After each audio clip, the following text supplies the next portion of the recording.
welcome to the Sidebar Cantina, the podcast where we talk about Star Wars, pop culture, meeting Star Wars personalities, or whatever the fuck we feel like talking about. Hells yeah. I'm Mr. Jason Roscom. With me here each and every single week, the Darth Vader to my Palpatine, Dave Martin. Hello, Dave. Hello, Jason. How are you? I'm tired. I am fucking tired and sore. It was a hell of a weekend. And getting through work today was a absolute fucking slog. Yeah. Oh, yeah. So we were at the Fan Expo in Philadelphia all weekend. And the Vader to your Palpatine. Ah, I picked up very this bumper nice sticker for the. Yeah, hold on, let's throw that out there. look at that. It's useless to resist. I love it. Yeah, pick that up for the studio. Nice. So we were at the Fan Expo. Tons of stuff happened. Yes. That we are going to talk about. And what else are we going to talk about today? We're the Bad Batch finished up. Yeah, yep. And we got to settle a board bet. Right. I didn't forget. So. And Dave's going to be disappointed. Yeah. I mean, spoiler alert, Dave is not going to be happy. And we'll talk about it. We'll talk about why. All right. So Bad Batch wrap up. But Fan Expo, yay! Yeah, that's the big one. Fan Expo. Before we get into any of that, we got to take care of some business first. Yes, you do. Should I do? You, sir. Should talk about Patreon. Do it. If you're enjoying the Sidebar Cantina's content, please consider becoming one of our Patreon supporters. For as little as $1 a month, you can support this podcast and help make it possible for us to continue to bring you quality content week after week. We'd like to give a huge shout out to all of our current patrons, my wonderful mother-in-law, Patricia Goodstein, Don Solsky, The Orange and Fett Show, Dragon Buddy, Sterling Azier, Helen Martin, Chantal from Pop My Culture, Ivo G, Scott and Kim from Used and Abused, Catherine Rennick, Tina Land, Frederick Martin, Wally Frogmore, Lord Helmetfire, Carly Vickers, David Schmuck, Frank Kalevich, Nick from Sweet Studios, Kristen Roscom, Shotgun Mark, and Brady Big Glovin.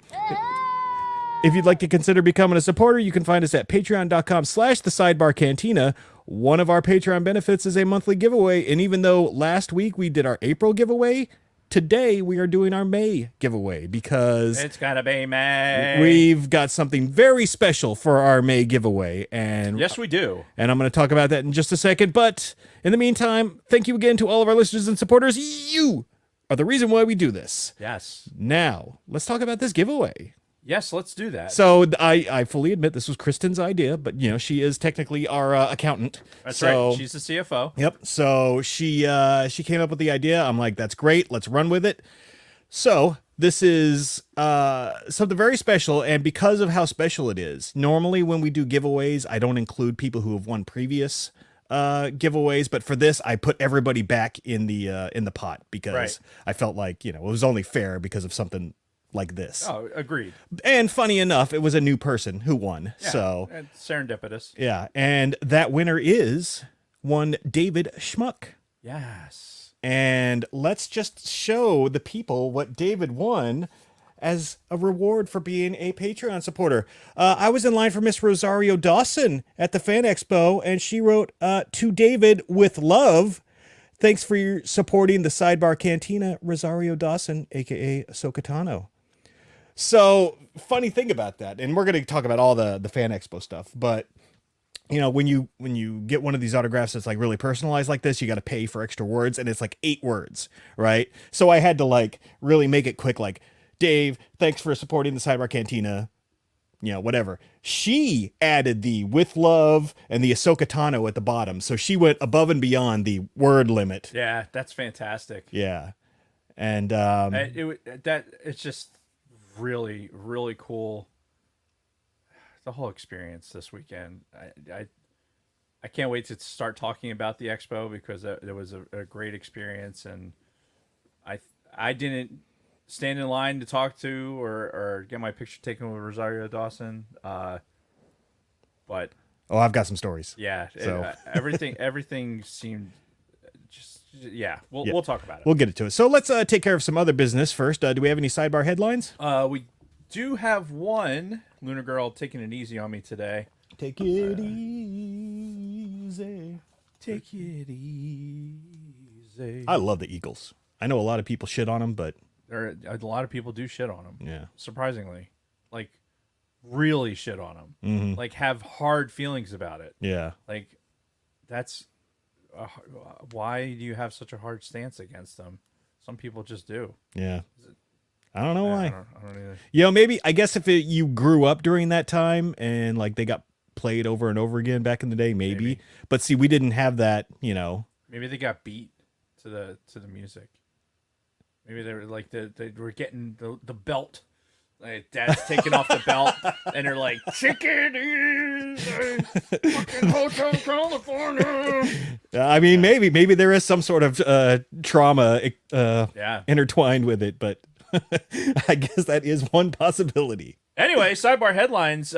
If you haven't already, go check out our newest mixtape, 1998 playlist on Spotify. Go to bio.link/the Sidebar Cantina and click the link. Yeah. Yeah, and click the link.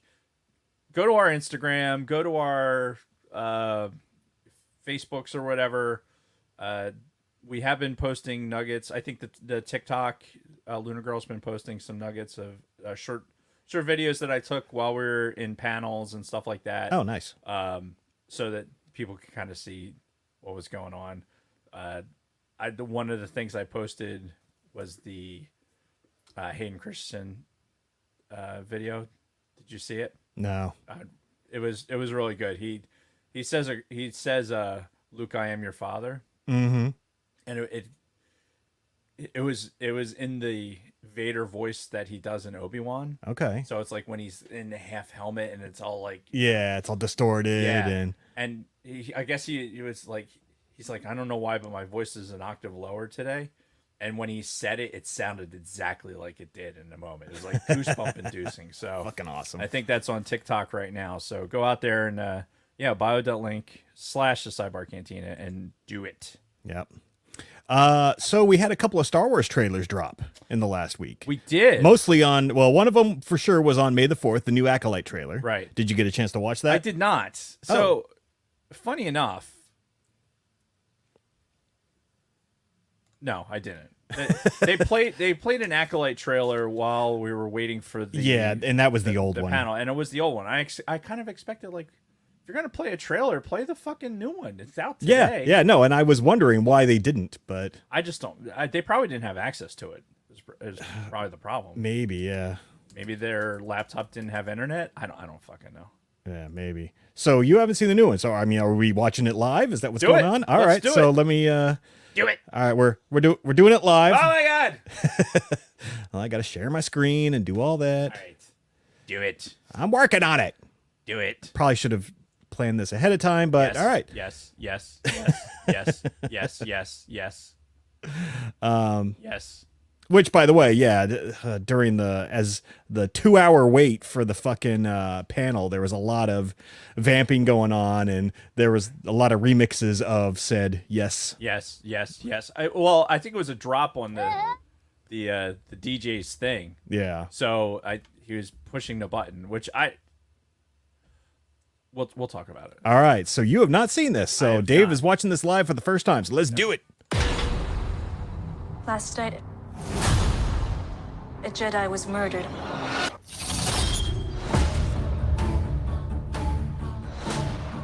The Jedi justify their galactic dominance in the name of peace. But that peace is a lie.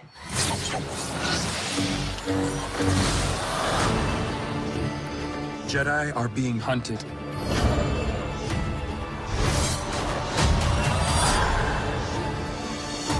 She was my student. I trained her. Let me be the one to bring her in.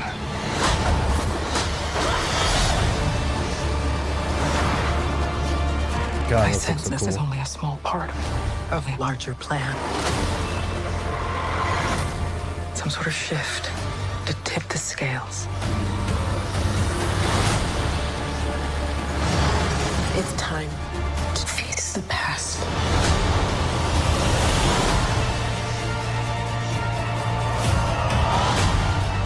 Destiny is not decided for you by an anonymous force. If you want to pull the thread and change everything, then pull it.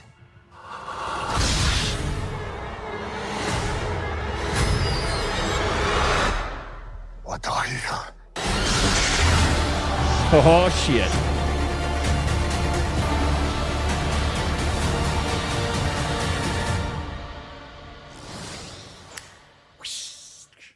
So I that- did see this. Oh, okay. So you did see I it. did, and I thought it was some sort of fever dream because I did see it, and I am excited. Oh, God, Like, yes. It's so what I haven't seen yet is Tales of the Empire, and I really want to. Yeah, yeah. And this weekend, because of the expo, I was like so tired by the time I got home, and on Saturday when we got back, I ate some food and I ended up staying up late, and then I finished Bad Batch that night till like 2 a.m, and I was annoyed, obviously, and so I went to bed, woke up when we went back to the expo on Sunday, and then on Sunday I was a fucking zombie. Like I literally fell asleep standing up twice. That's unbelievable. So, yeah. So I just haven't had a chance to watch Tales of the Empire, but the more dramatic that we can make this shit, like, the better. Yeah. I think. And I think this has potential to be really good. Yeah, so far, everything I'm seeing has got me pretty hype. Yeah. So did you see this screenshot that I posted in our Facebook group? It's up. I'm sharing it on the screen right now. Did you see this? It was a image that they shared as part of the promotion for the thing. Okay. What does it look like she's doing right there? Giving him the finger. Yeah, it looks like she's going, go fuck yourself. Yeah, go fuck yourself. I'm like, really, guys? You know, the finger. Yes, Goose. I know, the finger. Yeah, it looks like from a distance, like she's like Right. just flipping her off. Fuck you and your green lightsaber. Yeah, I thought that was hilarious. So anyway, yeah, Acolyte trailer, awesome, and I am ready. And then the new Lego Star Wars trailer, I guess it's for an animated show. Yeah, I never got into the Lego animated shows. Yeah, because honestly. they're really geared towards little kids for the Yeah. most part. I played the shit out of the games. Yeah. Don't get me wrong. I love the Lego Star Wars games Yeah, intensely, like unhealthily. Like have them on every gaming system I've ever owned, type thing. I could see that. Like, there's one thing I'm going to own for everything that I can have it: Tetris, and fucking Lego Star Wars. Nice. Like every DS version, every version of Xbox, computer, you name it, I've had it. So on the phone, Yeah. on the iPad, yes, I'm enamored with the Lego Star Wars franchise, which is 25 this year, also. Right. Yeah, Insane.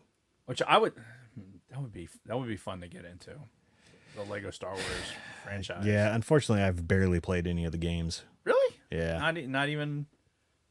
Yeah. No. It's fun. It's a lot of fun. Oh, I believe it. It's one of those games I never got around to playing.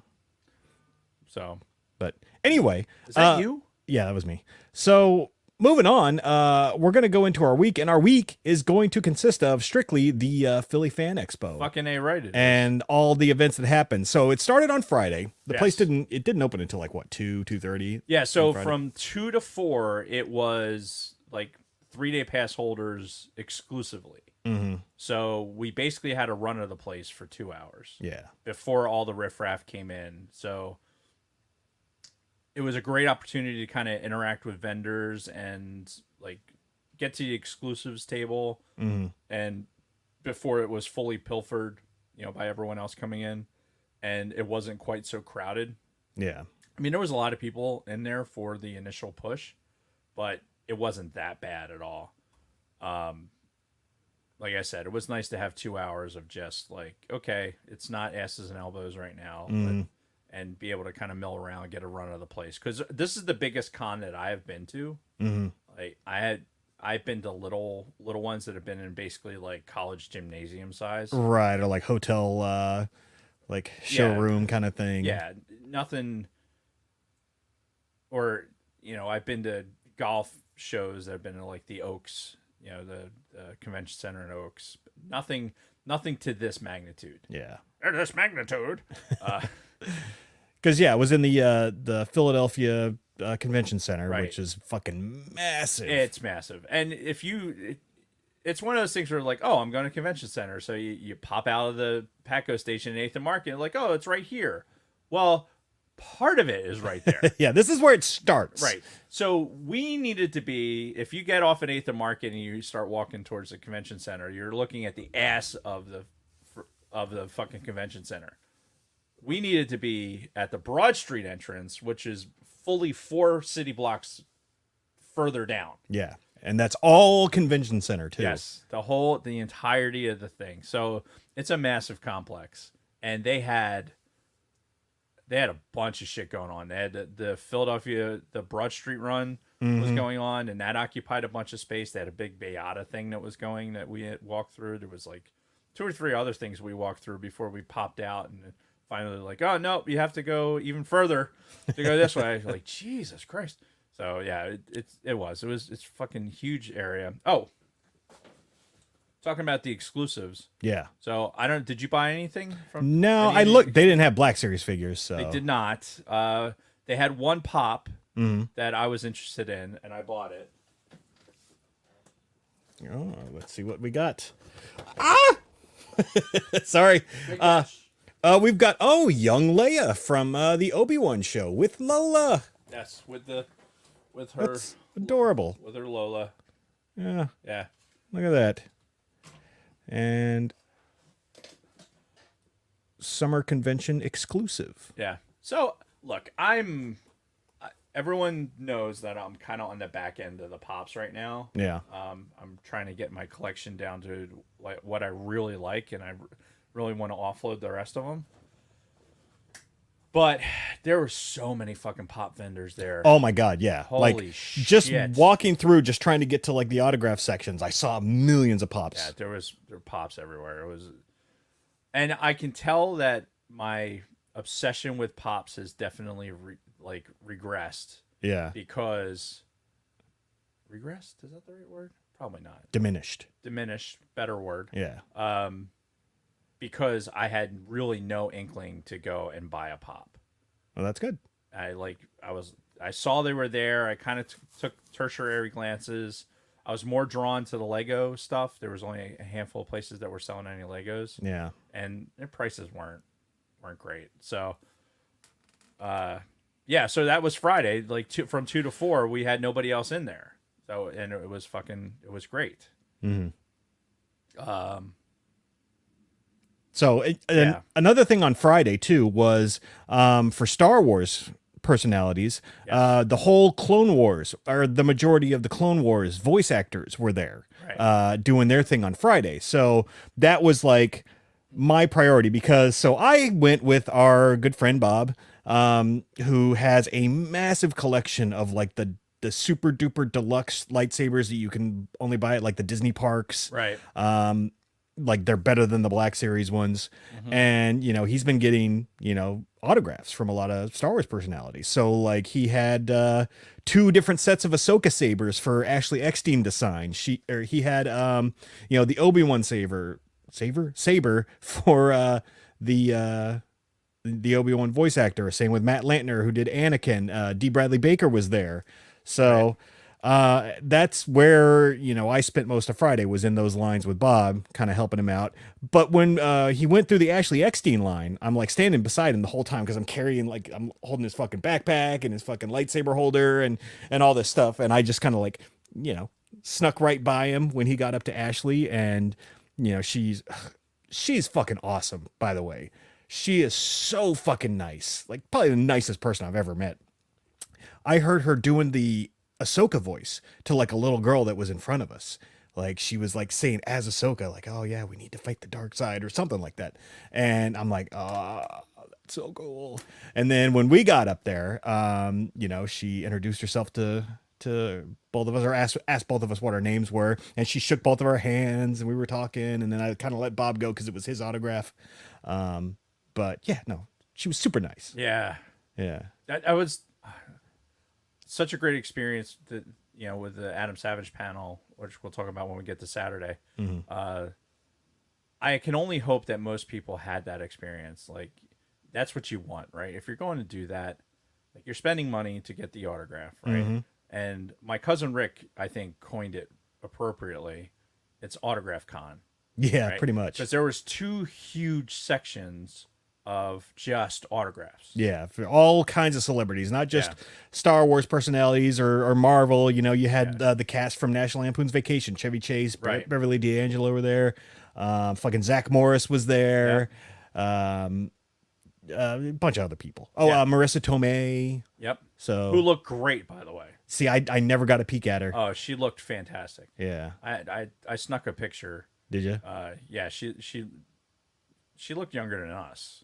Damn, honestly. well, that's good I because mean- we know she's older than us. Yes. But Yeah, she looked younger than us. Yep. She looked great. money has its benefits. That's right. So yeah, that's where I was most of the day on Friday, was in these lines with Bob, basically carrying his bags for him. And Like, most of Saturday too, to be honest. yeah, but Saturday I was getting a lot of stuff for myself as well. That's true. That's true. But so how about the panel that you went to? So I got to go to the Adam Savage panel, and honestly, this was like I went to the Zach Morris panel also, which I think was before it. Okay. So what I will say about having the 2 to 4 early access, and you're going to mention this later about the VIP pass and like everything else. Yeah. Getting there early and having those options is worth it. It's totally worth it because not only do you get to see stuff earlier, but you're also like, you have some breathing room. And because I was nervous about the crowd. I have that level of anxiety where, my threat radar being on for so long would tend to be really exhausting and put me really on edge. So the fact that we could be there and not have quite so many people kind of made it a little easier for me. Okay. And then they had the main stage area was on the same level as the rest of the con floor. Yes. And then they had like the smaller, they had smaller rooms, like smaller breakouts for like, Like smaller panels. yeah, like when fucking, I don't know, Don Henley was doing the fucking, Don Henley? No, that's not the right name, but Again, Eagles reference. yeah. One of them was doing like a panel on animation, and so they had a smaller group in there, and Sure. so they did all these things. They were supposed to do the voice actors thing, which was supposed to be on Sunday, and Yeah. I ended up not being able to do it because they canceled it. But anyway, having the main stage there, even when there wasn't something going on, it was an open seating area, Yeah. so you could go and sit down and just like, A, sit down, take a load off your back, and B, it's kind of an open space, so it gives you a little bit of breathing room, Yeah. which was really nice. So I sat through the Zach Morris panel, and his name is obviously not Zach Morris, and I only know him as Zach Morris. Right. It's Mark Paul Gosselaar, but come Right. on. He's fucking Zach Morris. He'll always be Zach Morris until the day he dies. Yes. Sorry, Mark, but it's true. Yeah, and so the one note I was like jotting down things that like kind of caught my attention, like during the panel, and one of the things, like they were talking about something on X, right? And he's like, hey, before we go any further, he's like, can we just stop with the X and the formerly known as Twitter? Yeah, we get it. So it's time. We've had enough time. And he spent like a good minute and a half on that, like how tired he is of seeing formerly known as Twitter. It's like, look, we're well past that. So he's ready to just call it X and X, just be done with just it? be done with it. Okay. And so yeah, and he's like, sorry, I had to get that off my chest. It's like, okay. Yeah. And then he it's funny, I guess his wife's from Scotland, and her Good day, mate. Oh, never mind. so and then they spent some time in the Philadelphia area, so they became Phillies fans. Oh. So he had a Philly connection that he kind of related. But they were only there for like a couple of years, and then he moved out to LA. And he made a comment about like, yeah, they're still rooting for the Phillies at a Dodgers game, and like, you can't do that anymore. They're like, no, we're Phillies fans. Like, you were there for like a year. It's like, Hey, it doesn't matter when or where your fandom started. that's but, right. You know. They were correct in their what they decided they were going to attach their fandom to. Yeah. So, anyway, yeah, that so that Zach Morris is trash. Yeah. YouTube? Yeah. So he like pumped that up. He's like, hey, has everyone seen that? And there was, everybody in the audience like responded like, yeah, absolutely. Yeah. He's like, I thought that was the best shit ever. He's like, I reached out to the guy, and now that guy writes in some of the stuff that they do. No shit. Oh yeah, dude. He was like, yeah, you have to go watch this, because he's like, yeah, Zach Morris was trash. He's like, it's so far from the person that he is. Like, he's part Asian. I didn't realize that. Yeah, neither did I. Huh. It was an audience member that came up for a question that said, hey, she was like a teacher, and like, this, diversity, and like, since you're part Asian and blah, blah, blah, or at least that's what the internet says. And he's like, yeah, my mom's, of Asian descent and blah. And I was like, I'll be damned. and so I'm like, his hair's like jet black. I mean, if you saw I did him, see that. Yeah, I saw him at his signing booth. yeah, his hair and his beard are like jet black, and you're like, oh, like, is that just for men blonde or like bleached or whatever? No, all the Zach Morris stuff that he did, they bleached it, like it was a dye job, Right. for all of that, because that's not his anywhere near his hair color. And then for, I guess, when they did the reboot, it was a wig. Oh. Yeah, so it just, that struck me as like, I had no idea that like that wasn't like that. Like his natural hair color. Yeah. Yeah, and the only thing that annoyed me with him, it didn't annoy me, but I was like, he talked about the art of acting a lot. Like, it's one of those guys who's like really trying to make himself off as a serious actor. Right. Like, hey, I don't even know your name. I only know you as Zach Morris. So, I mean, from his perspective, obviously, I can see why he would want to, Sure. try to branch out and do other things and not be known just as Zach Morris. but it's not like he like shied away from it. Like he said, he said in like 2007, I guess, that he was actively trying to push like a Saved by the Bell kind of reboot. Oh, nice. I guess he went on Fallon and did a promo. He went Yeah, on where Fallon. like the whole cast got on that episode, I think. No, it was just him. Oh. So he went on, did an ad for a promo for another show that Mark Paul Gosselaar was on, but he did the thing as Zach Morris. Okay. So he did the whole interview like Zach Morris was sitting there. Huh. Like deadpan the whole thing. Yeah. As Zach Morris, and then went off. Like, so it was a whole thing. But he was trying to like spur this whole conversation about doing it, and then finally it came together a few years ago. Did you see Kelly's text? No. Apparently you're in Adam Savage's video. I know I'm briefly in one that's like a pan shot, I think. I don't know. That's just what she said. Cool. I know I saw Vickers, like there's a pan shot going across, and you can see Vickers because you can't miss him. He's 6'6" and fucking all the white hair. Much like cousin Rick, you also cannot miss him. Yeah.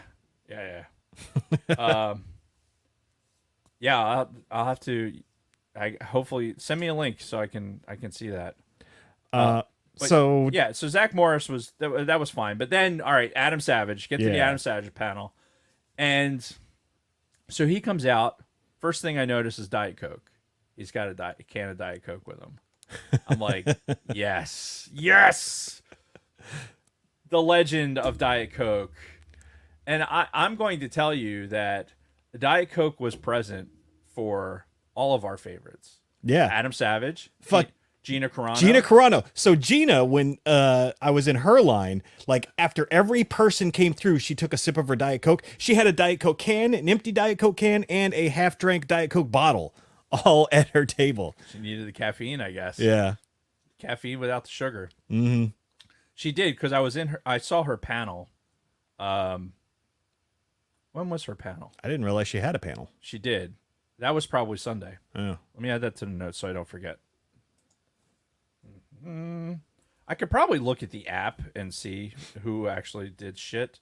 Probably. Gina panel. Doing it live, folks. 37. Do it live. Fuck it. Do it live. Anyway, so Adam Savage comes out. You know, they do it like an intro. It was like a MythBusters kind of lead in. And he was so like, it was like watching him on YouTube. Yeah. It was just like watching like it was just him being him, you know, kind of answering questions. And like he talked to, I think the big takeaway for me was like, everyone's really curious about how his relationship with Jamie Heineman, who was his co-host on MythBusters. Mm-hmm. And they worked together for so many years, and the show was such a huge success. One story that he told was about so their ratings are ridiculous, right? So they did a show.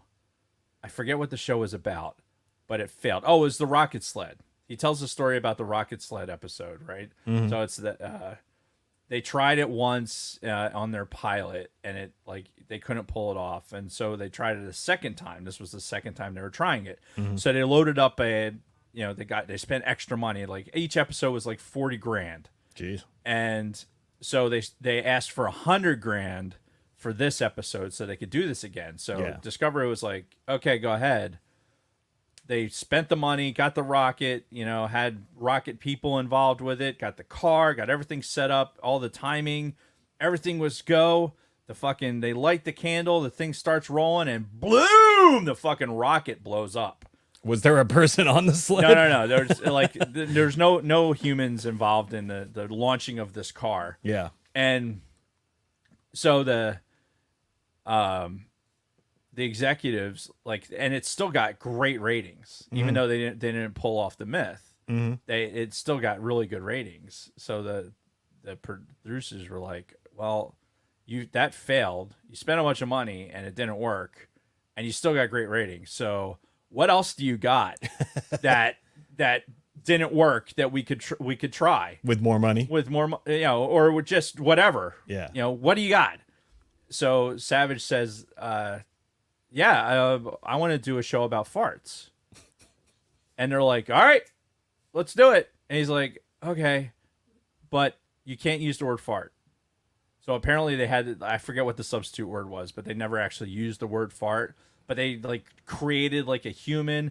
And then Adam starts going into this whole thing about how they were talking about how they were going to represent the asshole. Mm-hmm. So the sphincter, and then these close-ups of if they were going to do the sphincter and how they were going to represent that. And then they were deciding all right, okay, we get a camera in there and actually have the camera come in close enough where you could see the dude. It was so fucking funny. And that they were allowed to do this episode for one. All they couldn't do is say farts. Mm-hmm. And he was like, the question was was there anything they told you couldn't do?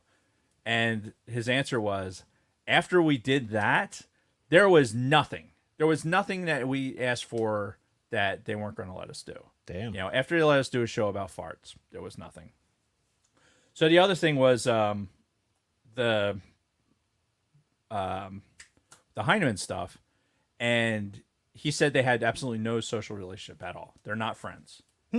So it was strictly professional, strictly work. Okay. But he said that they had such good working relationship and are on such the same wavelength that they could non-verbally understand each other.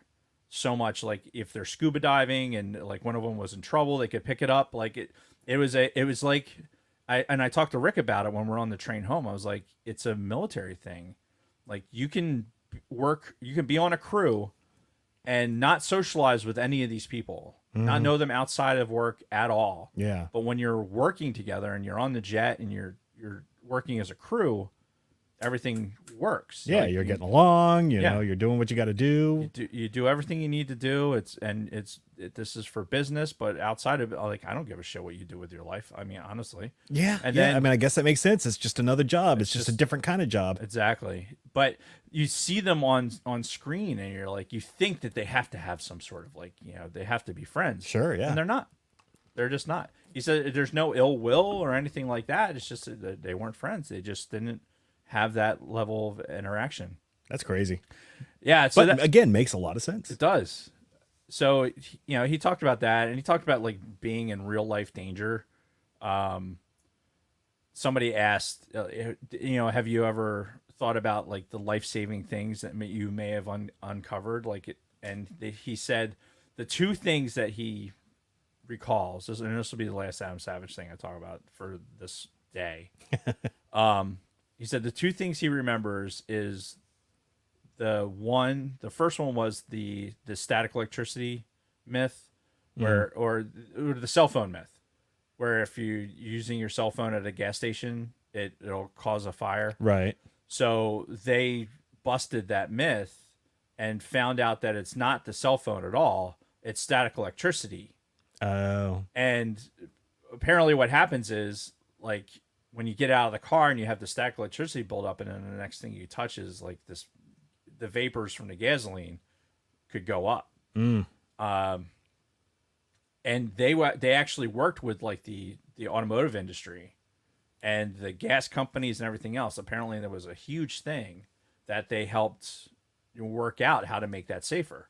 Yeah. And one of the things they found out working with them, because that industry was the only ones that had the numbers for how many gasoline fires, like gas station fires there ever were. Sure. And he said that it was the older demographic. It was the younger demographic that had more of those fires. Obviously. Well, but not for the obvious reason, right? Well, what do you think that the reason is? Because young people are always on their phones. It has nothing to do with the phone. Okay. Like, the phone's a myth. Like it has nothing to do with the phone. Right. So It's just the the static electricity. So it's older people when they're getting out of their car, they're like, ugh, ugh. You know, how you're getting out of the car and you fucking lean on it. You're grounding yourself, right? You're actually discharging that static electricity. Whereas kids that fucking throw the door open and jump out of the car, they're not grounding themselves on anything. Oh. So okay. that's what was causing the issue. There was no way for it, like if you didn't ground somehow, then you're carrying this charge of static electricity all the way to the pump. So that was the one thing. And he said the other thing was when they were doing the underwater stuff. You know, how to break the glass for getting out of a car if it's underwater. Mm-hmm. And the first time they did it, you know, they showed the myth and they did all that, and then people were notifying them, like experts were notifying and saying, you know, if the car actually, if in this scenario that you were given, like the car actually does this thing, I think they call it turtling or something, but the car actually would most likely flip over on its roof. Oh, shit. As it's going in. It's something to do with the buoyancy of it. Like, so it would come over. Yeah. And so they did the myth again with that being the scenario. And Adam, they said they got this car, we're setting everything up, and it was 45 foot deep water, but they had like safety rigs and everything else hooked up. Yeah. He had a safety diver in the car with him. He was in the back seat, and you know, the car flips over. You know, the car's filling up, and they have all the camera angles and stuff, and you know, he takes a couple breaths, and then he basically takes one long breath as the water's coming up, and then he goes underwater and he opens his eyes, and they start burning like he can't see. Apparently, the car they got was from a junkyard, and the guy who was in it, this is a quote from Adam Savage. He said, the guy was trying to die. He was actively trying to die from cancer. Oh, Jesus. Yeah, there was that much smoke and tar built into this car. So they power washed the entire inside. The problem was it was still in the upholstery. So after it soaked in the water, the car was like, basically sinking, it was in the water.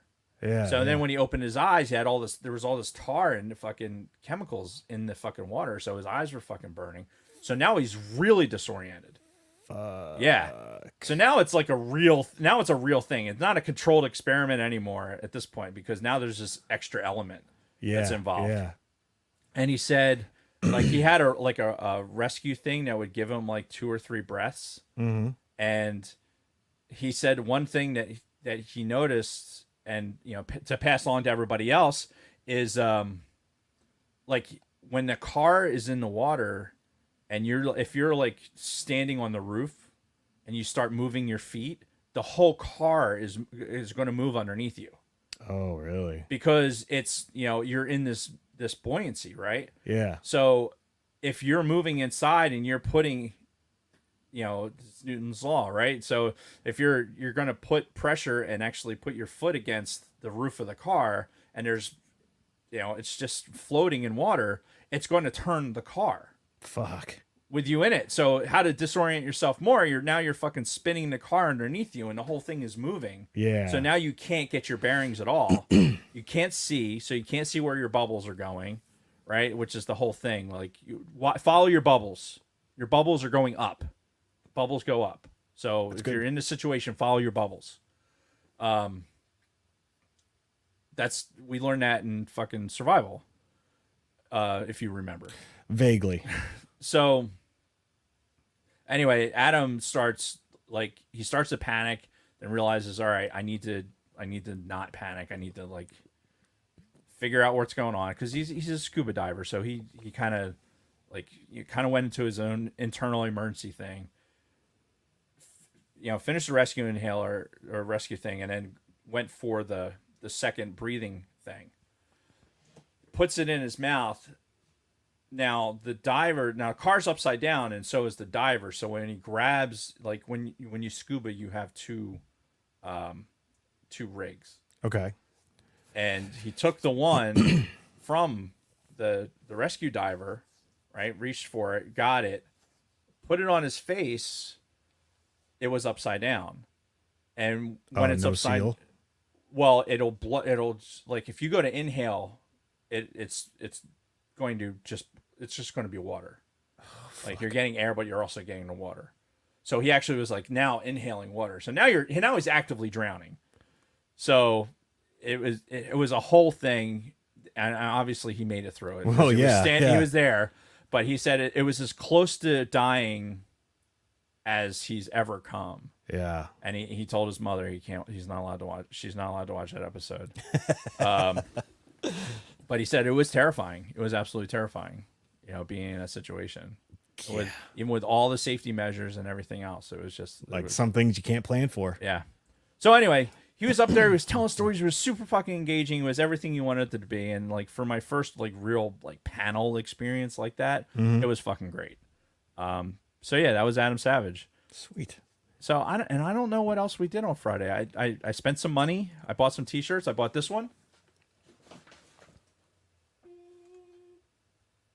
Great t-shirt, by the way. For the audio listeners, it's the Empire logo, and it says "Support the Empire" on it in the Star Wars font. It does, and I think I have the guy. I thought I had the guy's info. Maybe I don't. I probably do. The guy's info. There's a guy that designed his own stuff. I also bought the Anakin's Daycare shirt from him. Yeah, that was great. Yeah. Taking care of children since Order 66. Uh-huh. Yeah. Take care of them? Yeah. Wasn't this place. This was one of the places, though. I brought these cards so we'd have them for reference. T-24.com. Oh. That's where the Vader Palpatine. Oh my God, I can't talk tonight. Yeah, that's where the Vader Palpatine sticker came from. These shirts, this one, the Anakin the Support the Empire and the got one that says "Blow Me" and it's got a Nintendo cartridge on it. Yeah, I saw that one. So yeah, it was actually from Geek Boy Press, and the 2X is for the 2X size T-shirt that I got because I'm a fat boy.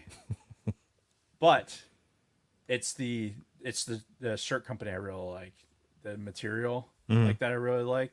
It holds up really well in the wash and everything. Yeah. So he's like, yeah, I get those shirts because I like to wear them too. So geekboypress.com. Tell them that the Sidebar Cantina sent you. Yep. And the only other thing I did on that Friday was again holding Bob's stuff while he was getting photo ops with both Ashley Eckstein and then the whole Clone Wars cast, which was pretty awesome. That those opportunities were really cool, and I did have, because we wandered back there a lot, and just to see the people who were back there giving and getting autographs and stuff.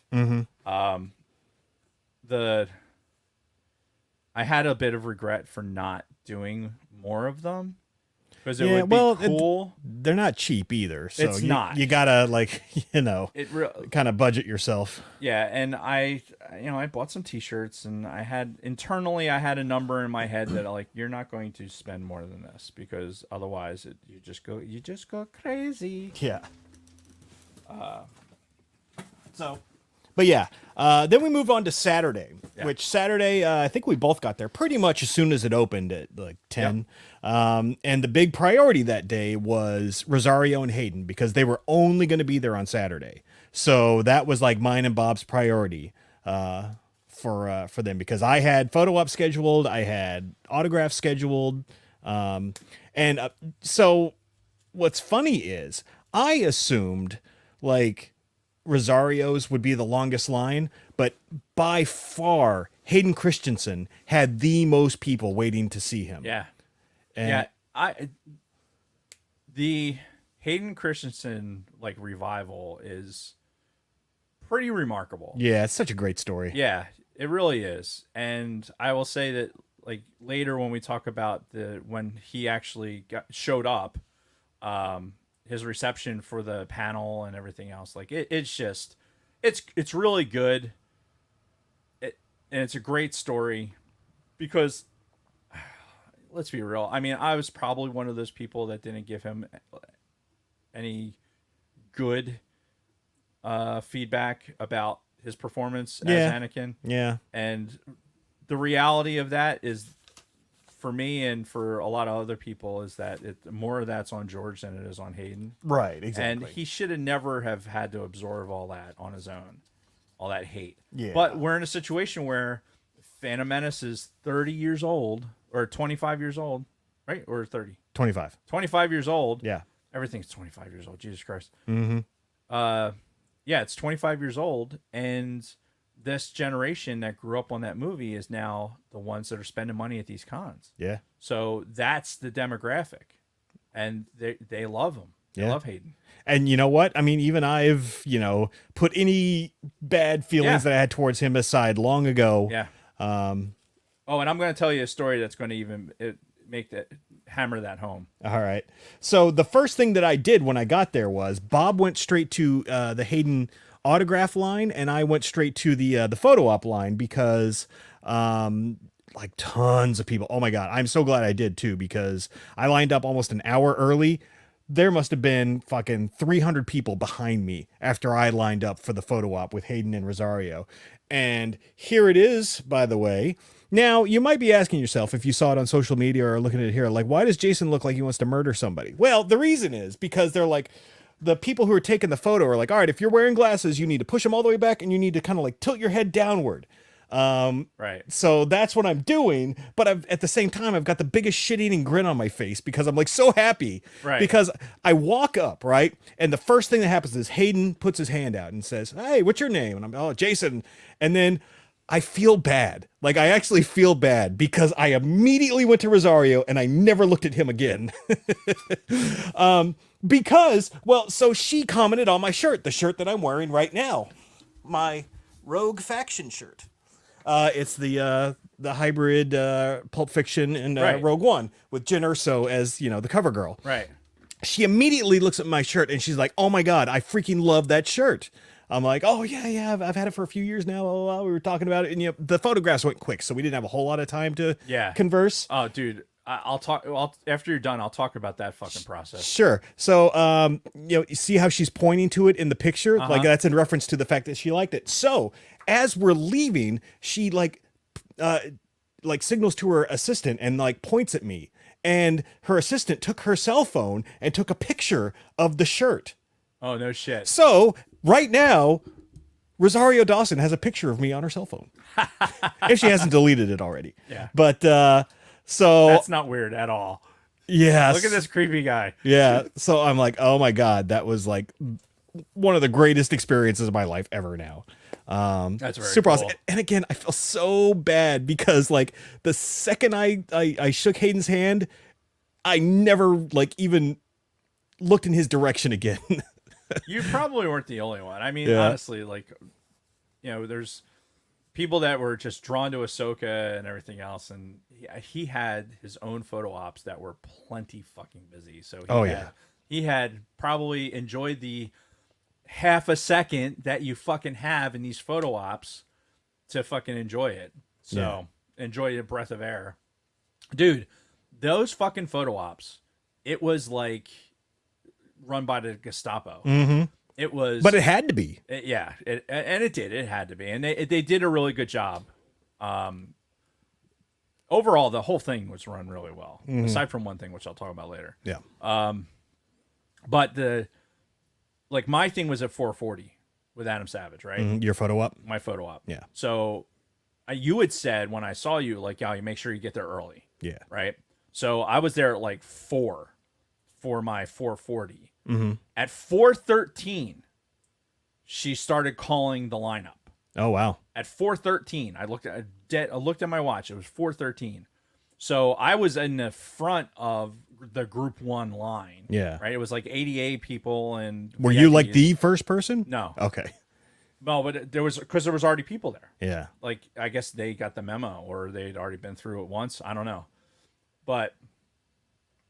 And plus, I wasn't standing like right on the rope line either, because it wasn't even close to time yet. Yeah. I was putzing with my phone trying to make a short for the sidebar, and apparently my earbuds were dead. So when I looked at the video, and I'm like, oh, it's on the iPhone camera microphone picking it up, and you can't hear shit. Of course. It was loud as fuck in there.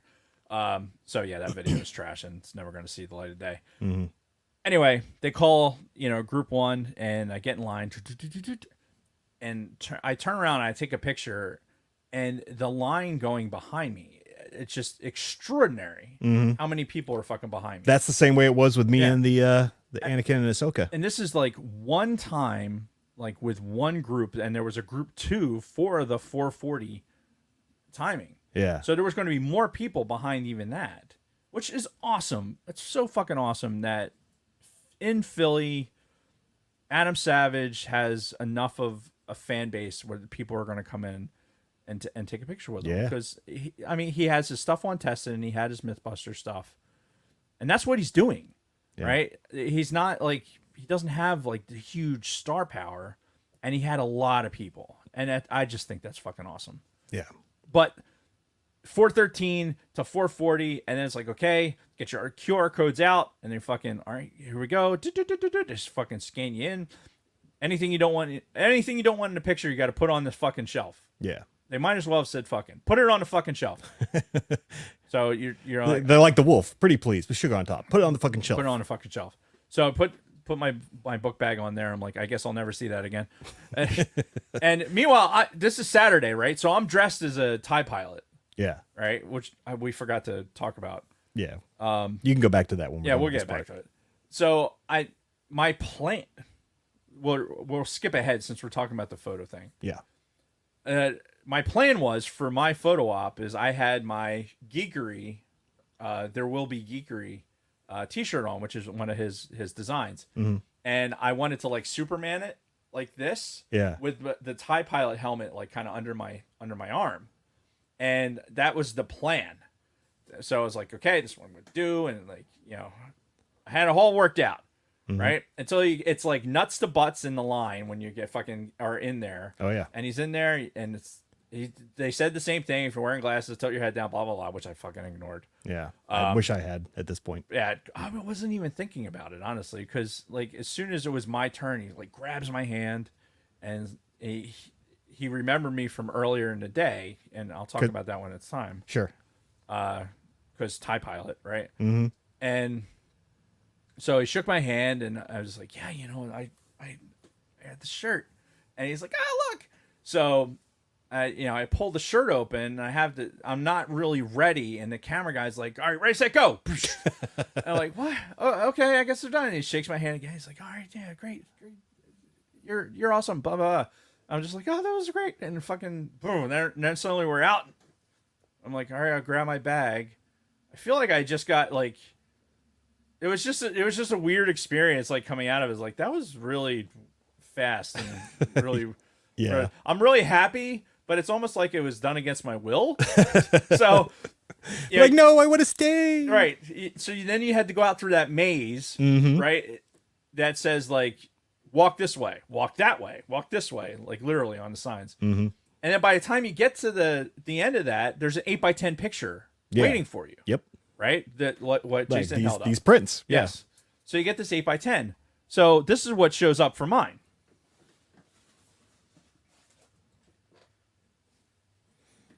Right. It's this one, right? Look at my fucking shirt. It's all like dragged down and Yeah, look at my fucking shirt. I was so pissed. I was so pissed off that my shirt was all jacked up. I just couldn't. I was so mad.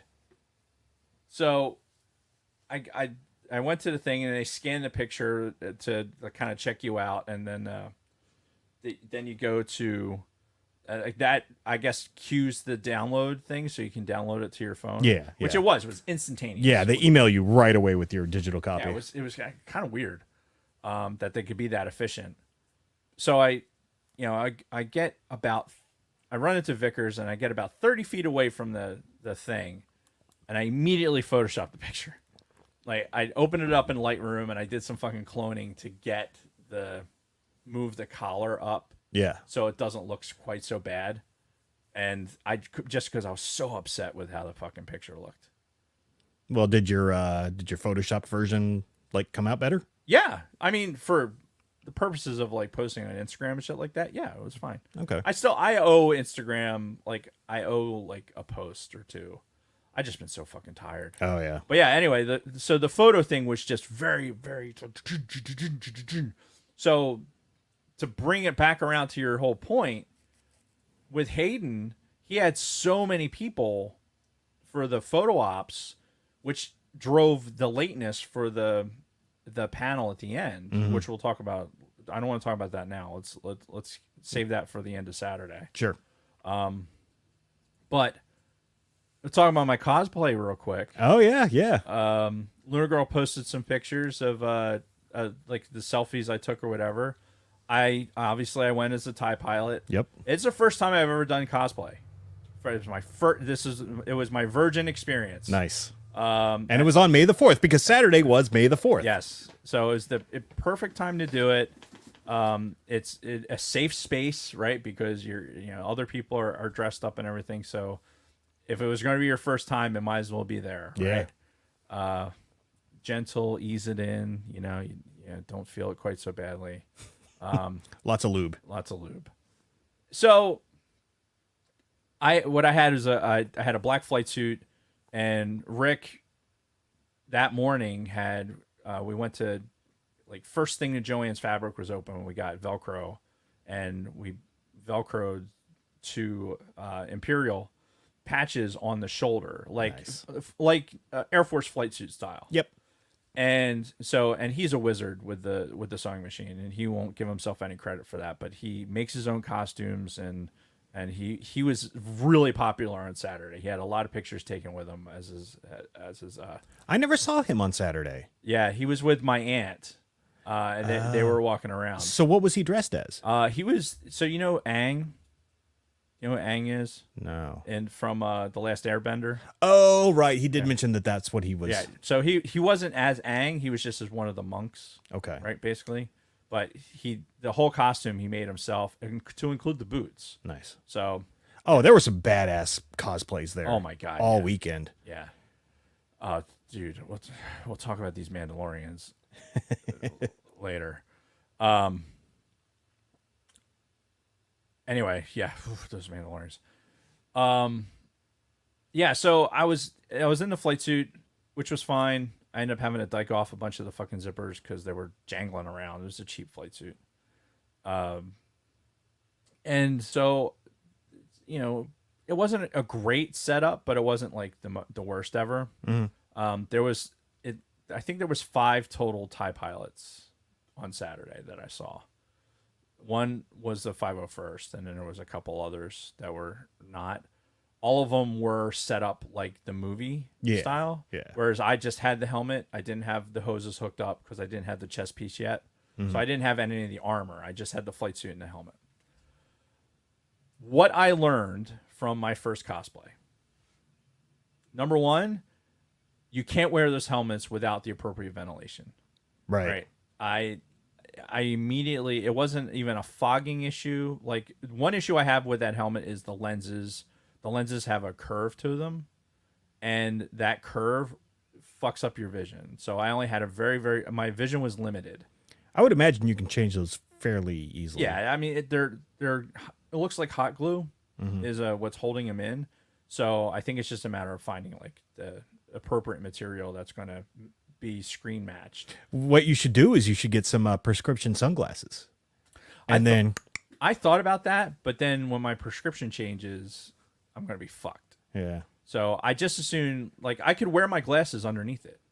Like I actually got there's enough room. Yeah, I got the fit set because the TIE Pilot helmet it's got to be one of the biggest helmets. Yeah. Like the Stormtrooper helmet is a lot smaller in comparison. Schmo. So smooth. My penis is so smooth. And sidebar, did you notice that a lot of those lightsabers they were selling there had the penis end on them?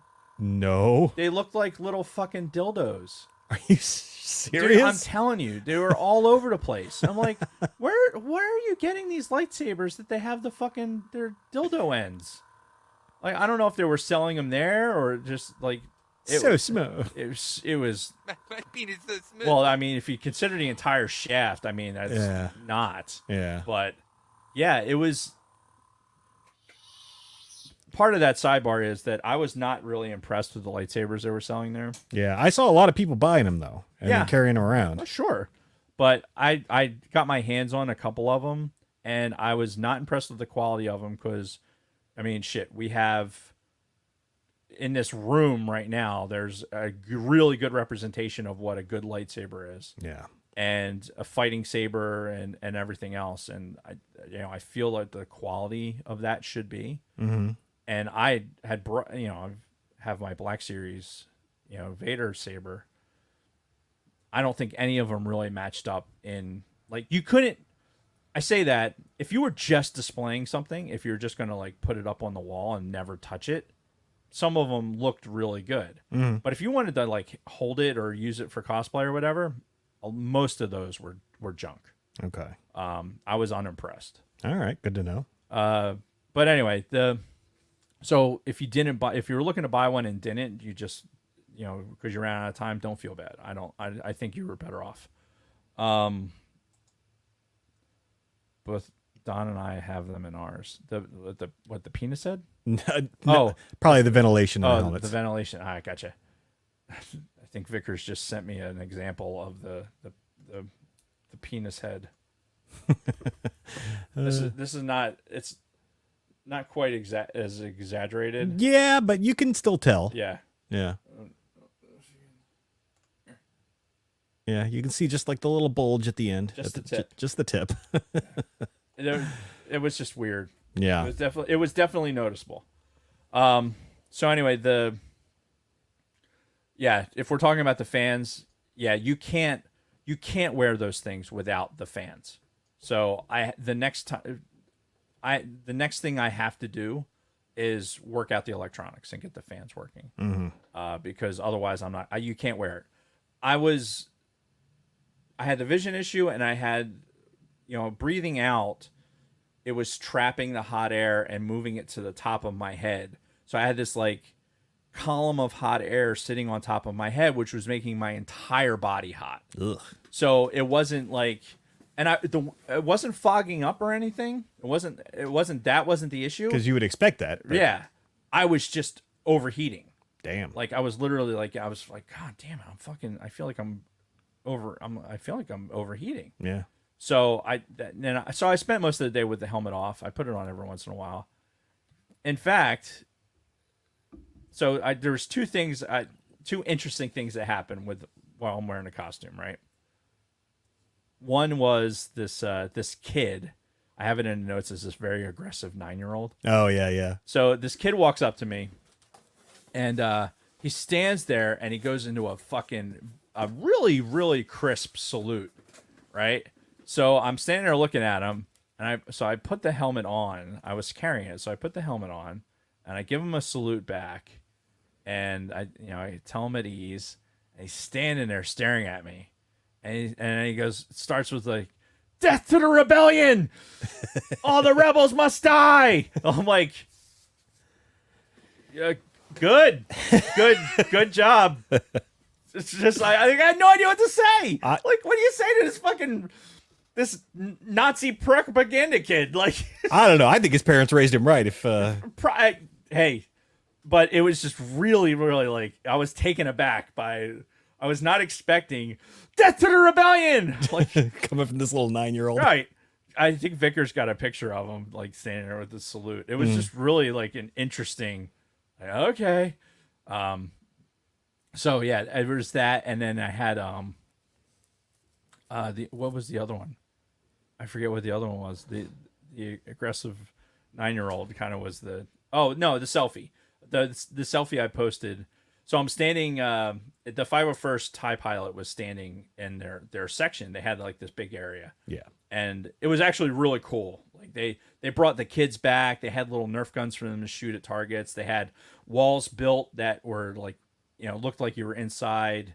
Like a scene almost. Yeah, they had like a scene built where you could take pictures in front of like an Imperial wall. Yeah, and then on the other side they had it looked like you're in Tatooine or whatever. So really neat, really cool setup. Shout out to what was the name of the garrison? Lunar Girl. Can you put that in the chat so I can say it out loud? Yeah, long live the Empire. The kid was crazy. Are you talking about the Mando? No, the 501st garrison that was there. Oh, garrison. They have a separate name. I think it was Garita, the Garita garrison, something like that. I took a picture of it and sent it to Lunar Girl. So, anyway, I stood next to the TIE pilot, and I was standing there, kind of like hamming it up a little bit with my helmet on. Vickers was taking pictures, and so I kind of like, and he wasn't moving, and Vickers was like, I think that's a mannequin. So kind of turned to look, and you see him, he kind of scratches his neck or whatever. I'm like, okay, well, he's moving. So I was standing there, so I kind of I'm like standing there at parade rest, and I lean over and I say, "Hey, pilot, can I get a selfie?"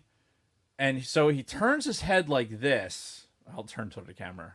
So he slow turns his head like this and goes, "Huh!" and jumps back. It's like, you know how you're not expecting to see something? Oh yeah, because your peripherals are probably all fucked up in those helmets. You can't see shit, right? Your situational awareness is absolute garbage in that fucking helmet. No wonder they can't hit shit. Right. Well, yeah. There's a lot of issues with trying to fucking fly an aircraft in that fucking helmet. Or even like Luke's quote, "I can't see anything in this." Yeah, exactly. Like no shit. So he turns and he looks and he kind of jumps back. Garrison Karita, thank you. Lunar Girl posts a link in the chat, and so then he jumps back, and you could just tell he had this reaction, like he wasn't expecting to see another TIE pilot standing there, and so like then he kind of leaned in so we could do the selfie. Then I finger fucked my fucking phone because like I had gloves on, I had these black Nomex gloves, So then I had to take the fucking gloves off because so it was a mess. But I got the good selfie. I was kind of happy with that, and plus now I have footage of what the tubing and everything looks like. Yeah. So that was cool. That doing the cosplay was, aside from having to carry my helmet around, I still felt like it wasn't that big of a deal because so many other people were in cosplay. Like I didn't feel like it was weird. No, not at all. And I was nervous about it. Oh, really? Going into it, I was nervous about it. Like I was like, they're all gonna laugh at you. they're not gonna laugh at me. I had never done it before, and my representation of this TIE pilot is not accurate to the movie, and the completionist in me is like it's like imposter syndrome. It's like you're a fraud. Like yeah. it doesn't look right, and then the other part of me is like, well, this is the U.S. Air Force's representation of what a TIE pilot would be. Yeah. And so whatever. I'm not gonna say what I'm not gonna say it. But cosplaying was cool. This was my first time. I'll definitely do it again. Once I have the necessary repairs and adequate ventilation and everything else. So, probably next year. I'll be kicking around. It'll be a lot more elaborate. Well, then, if that's the plan, then next year I'll try to have my Black Stormtrooper costume completed. I think that's the goal. I think we all need to be. Vickers was talking about getting something together. Rick obviously has his stuff. Yeah. Rick wants me to be a Helldiver too, so we're probably going to be working on Helldiver costumes. So, yeah, the cosplay was fun. Yeah. That's good. Yeah, it's kind of like when I did it last year for the Star Cruiser. I'm like, oh, this partial armor. As I'm like a mercenary now. Like, how's it gonna work? And I got so many compliments on my thing that whole weekend. So I'm like, all right, that was cool. And when people would ask me about the helmet, like, oh, did you make that? And I was like, no, I didn't. I would tell them that my wife actually bought this for me. Yeah. For my birthday. And everyone I told that were like, oh man, that's great. So yeah, Kathy gets full credit for that. And when I told Kathy that, she's like, well, you got to give Jason credit because he's the one that picked it out. Oh, that's right. Yeah. So cheers. Yes, definitely. But yeah, it was great. It was cool. Yeah. Real quick, some of the other stuff that I did, since we're already running long here. I went through Gina Carano's line and I went through, Rosario Dawson's line, obviously. And in addition to getting the Patreon reward, I also had her sign one of the Sacred Black Series figures. This is the one. The sacred Jedi. Oh, that was the wrong one. Sorry. Sacred Jedi. So this is the one from The Mandalorian. This is the one that I think looks the most like Rosario Dawson. The one from Ahsoka, I think it doesn't quite look right, but so I got her to sign the one that I thought looked the most like her. Did you tell her that? She's like, this is the one I think looks no, most because like you? she was trying to get through her autographs pretty quick, right? And I had to fanboy a little bit first, so right. So yeah, there wasn't time to talk about it, unfortunately. And then in Gina Carano's line, I got her to sign that Black Series figure, and she put Cara Dune on there. That's awesome. Yep. And then I got my photo ops, and then there was one point where Bob got into Cameron Monaghan. Is that Monaghan or yeah, that's the guy's name, right? Yeah. And I'm like, well, fuck. I thought I saw Natasha Lou Bordizio, the gal who played Sabine. Sabine. Yeah. We'll just say Sabine. Yeah, I thought her line was short when we left the Rosario line. I'm like, I'm just going to go check it out. When I got there, nobody at her line at all. Like, it was just her talking to her, like, assistant there. And I'm like, is she still doing photo ops and stuff? Then they're like, yeah. So I bought an autograph / selfie combo with her. So I got this, first of all. She addressed it to me.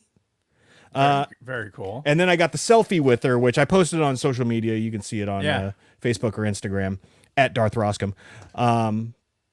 So yeah, I got to do that, and I like because there was nobody else there. I got to talk to her for a minute. First of all, I told her how great she did as Sabine, how I loved it, good job, blah blah blah, and then she's like, "So what other lines have you been through today?" I'm like, "Well, the Hayden, the Rosario, the Gina Carano, they were all like hour and a half or more waits," and I'm like, especially with fucking Hayden, like his lines are insane.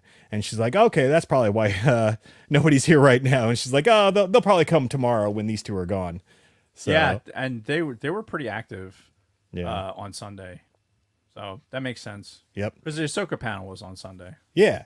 And it was right after I got the picture with Natasha that I bumped into you guys again. Right. And that was the first time in these 2 days when I bumped into you and Vickers that I actually had to like chill for a minute, because it was like fucking line to line to line. Like I had to make my fucking photo ops and, had to like get through this autograph before my next photo op. So it was just, line after line for hours. And then finally I met up with you guys and we were just fucking chilling, bullshitting, commenting on some of the cosplays and everything. Right. And then, we were at the voice actor row is where we were kind of hanging out, and none of them were there.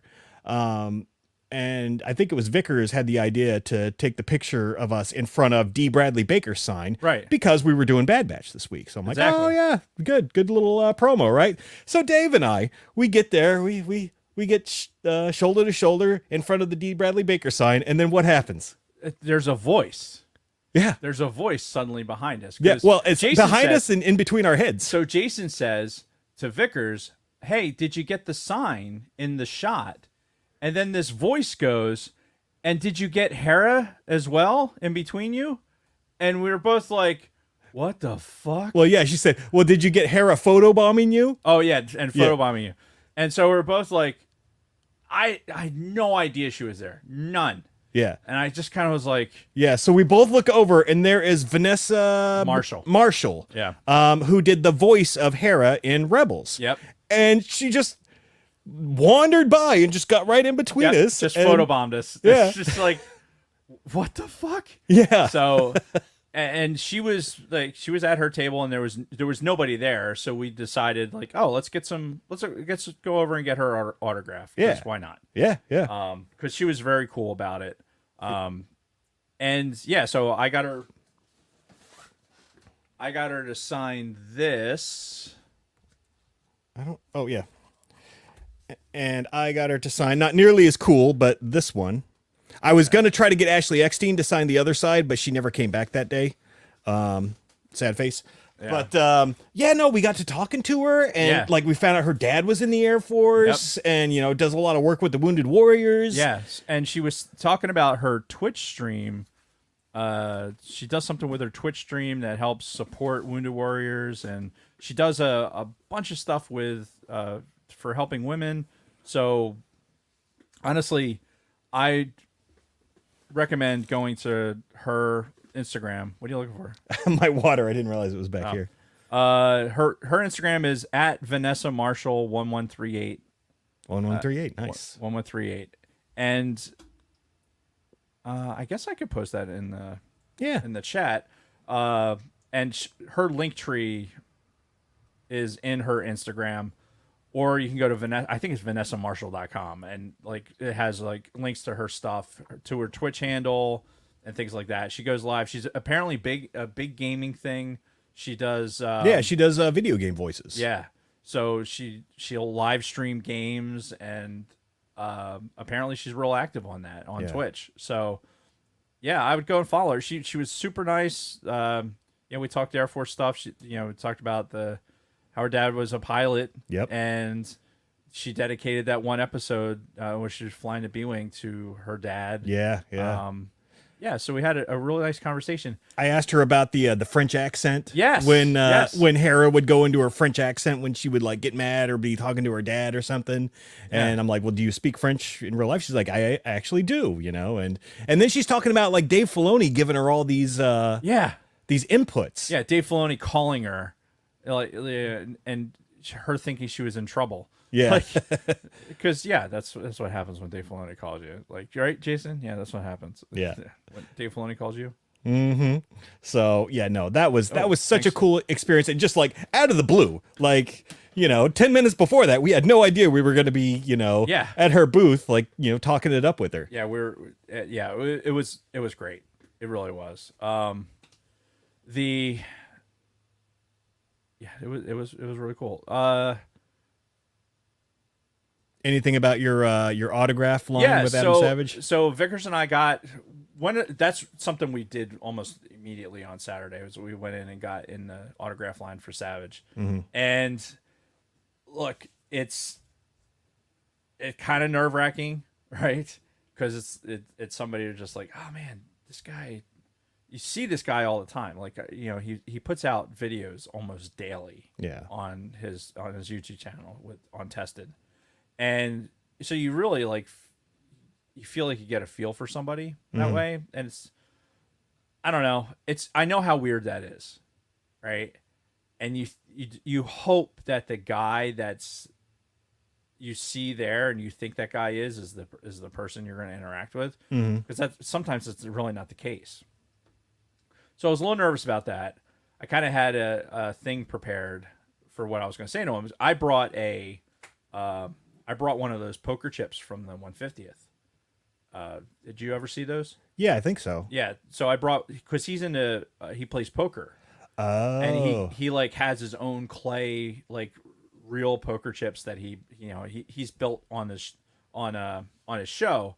He's done 1 hour builds with or 1 day builds with the building stuff for his poker chips. So I know he was into poker chips. I'm like, oh, this is cool. It's kind of like a coin. Yeah, but as a poker chip. So I was like, this would be a cool thing to give.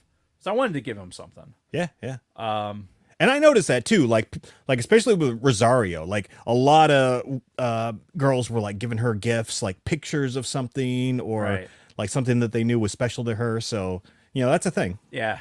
So Vickers was in front of me, so he got up first, and oh god, poor Vickers, poor Helmet Fire, like because he was nervous too, and we both had kind of our lines like what we wanted to say, and Vickers' camera drops. Oh Right? no. It is. We're not talking about some fucking cheap camera here. We are like not. So it falls down, and Adam is like, "Oh no!" Like he sees it happen, and he's like, "Oh my god, is that okay?" So Chad picks it up, and he has his back and forth, and we talk about it later. He felt tongue tied because it's just this experience like Oh yeah, when you're all of a sudden you're in front of this guy that you've only known through TV. right. It's you get starstruck. It's a real thing. Yeah. So so he got his he has some stuff from Adam Savage. He makes bags and stuff, so he had him sign some of that. And so then it was my turn. The slow falling camera. Yes, God. Oh, thank God it was okay. Like no. Yeah. If I could have, I saw it happening, and I'm like, I can't dive. I wouldn't have been able to get it. I just would have fell on my face, and that would have made it worse. Yeah. Anyway, so it was my turn, and we watched him as he was interacting with people, and for every single person he was just so genuine. Yeah. And so it like interacted with everybody, like held their camera to do the selfie, right? Just had no issues like being in other people's space and like sharing his space with other people. It was just great. And so when I got up there, I kind of, I did the traditional coin handoff. Yeah. And I told him, this is a coin from this unit that I used to belong to, and it's a special operations unit. And he's like, "Oh wow," and I was like, "Yeah, this unit took me to 99 countries in the world over 17 years." He's like, "Holy cow, that must have been amazing." It's like, "Yeah, it really was," and so I gave him that. He signed my book.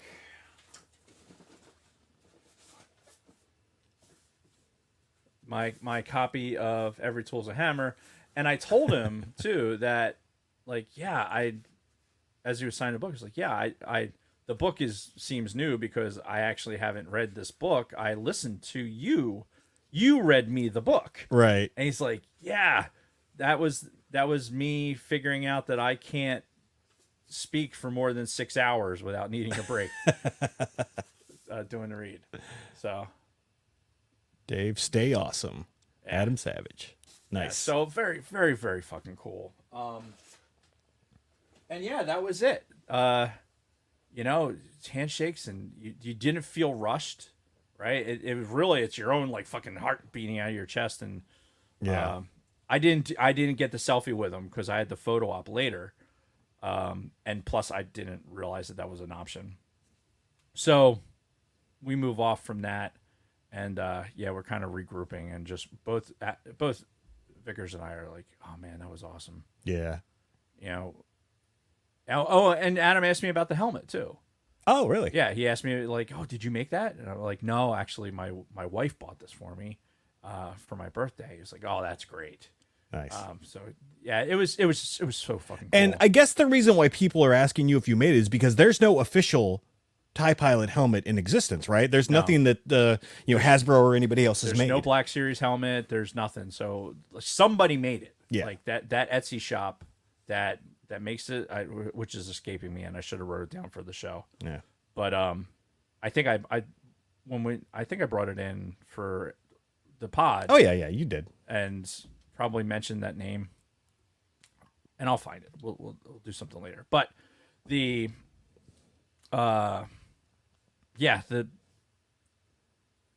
So he commented on your helmet. commented on helmet. Yeah, sorry. I'm like, I'm still trying to remember the name of the fucking company that did it. Yeah. But yeah, you're right. It's not a production helmet, so each one of those has to be made, and the vacuum forming and everything else, because it's plastic. It's rigid plastic. Yeah. None of the TIE Pilot helmets I've ever seen are made out of foam.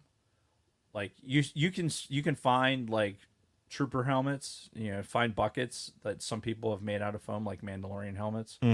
But never, all the TIE Pilot helmets I've ever seen have been made out of the plastic. Yeah. So it's not easy. Obviously it wasn't cheap. So I'm very happy and excited to tell people that my wife got me this for my birthday. Yeah. So, and everyone I told that, asked about it was, even Hera, Vanessa Marshall, she said, yep, she's a keeper. You Yep. gotta keep her. That's right. So yeah, that was awesome. That really was awesome. Let's talk about the panel. Okay. So Rosario and Hayden had a panel that they were doing on Saturday night as like their last thing. Just kind of talk and do whatever. And so Bob and I actually bought tickets for it, so we could get like close up seats and all that. Right. And Tell them where exactly you were sitting. row 3, just like 3 seats from the middle. Okay. So you were in the middle section. You would have been like straight into the thing 3 rows back. Yeah. Okay. Yeah. That's going to be important later. Okay.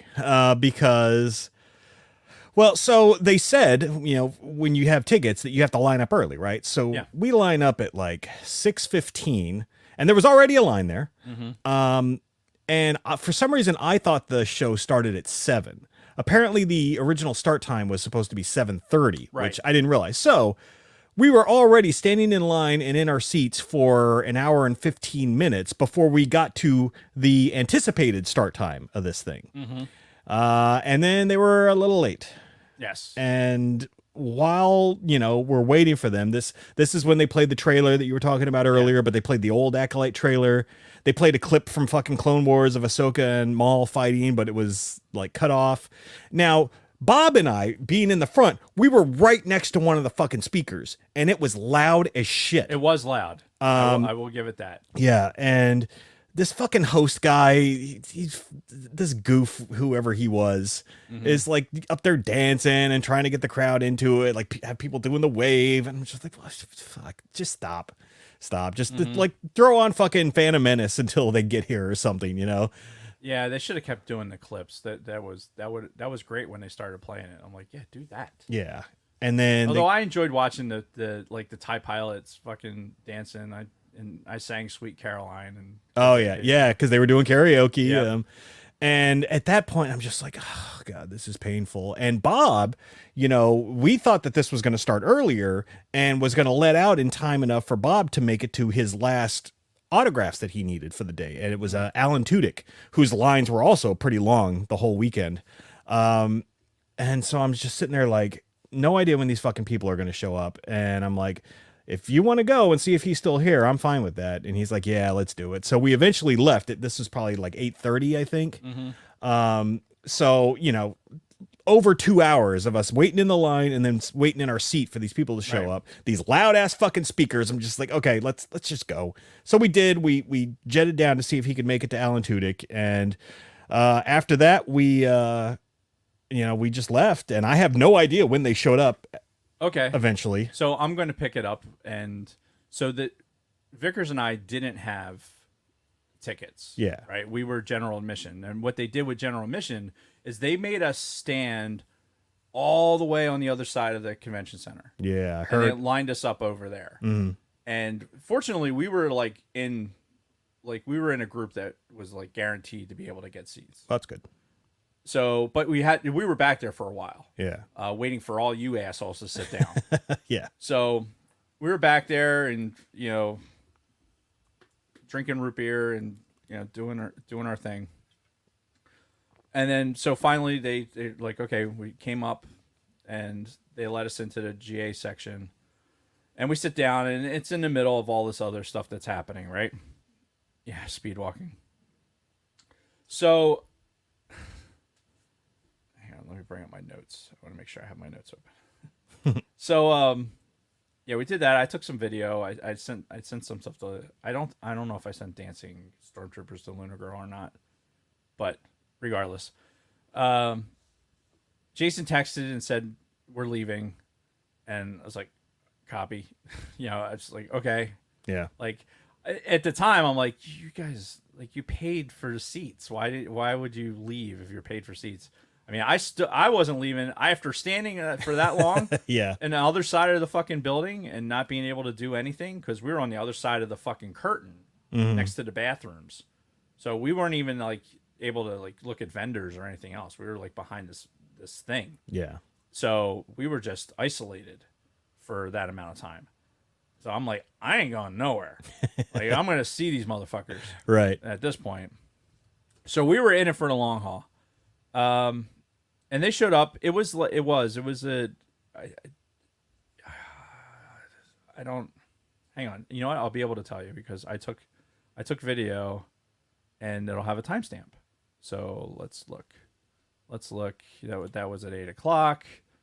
That was Dancing Ewok. How about that fucking Ewok, man? Oh yeah, he was cool. He was he wasn't one of the normal ones. He was the chief, the guy in the gray fur and kind of like the chief's hat. Yeah. But yeah, he looked great. Yeah, it was at least 8:30 Yeah. that he was in there. Yeah, so the two of us had been waiting for over 2 hours at this point. We're just like, fuck it. So we're there. They come out and it was the panel was actually a lot of fun. Rosario was like super, like she was very affable. Hayden was very Canadian and very polite and in his stuff. Like one of the questions that the host asked was asked something about who the best like partners would be, like, and then one of them was like between R2. I think it was between R2 and Grogu or something, and like she's like R2 in a second. Like R2 was the fan favorite, and Hayden and Rosario both were like R2. And then Rosario said that R2 hasn't been wiped for a reason.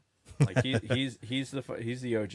Yeah. Right. So they did that had happened, and then they were asking about like embarrassing things like or incidents, and Hayden talked about like he hit Ian McDermott right between the eyes with a fucking saber in the scene, like when they're rescuing him in Grievous's ship. Oh yeah. and he's like taking out the droids that are on the command deck. Yeah. Like, so he's going through the motions and fucking was improvising, because they were talking about like improvising these things, because it was highly, when they were fighting each other, it was highly fucking choreographed. Oh yeah. But when they were fighting the droids that weren't there, they could improvise. Okay, that and makes sense. And he was improvising and fucking hit Ian McDermott right in the right between the fucking eyes and split it open. Oh shit. Yeah. So he's like, yeah, I blinded fucking the Emperor. So and then it like the Rosario had said there was something, I forget exactly what the lead-in was, but Rosario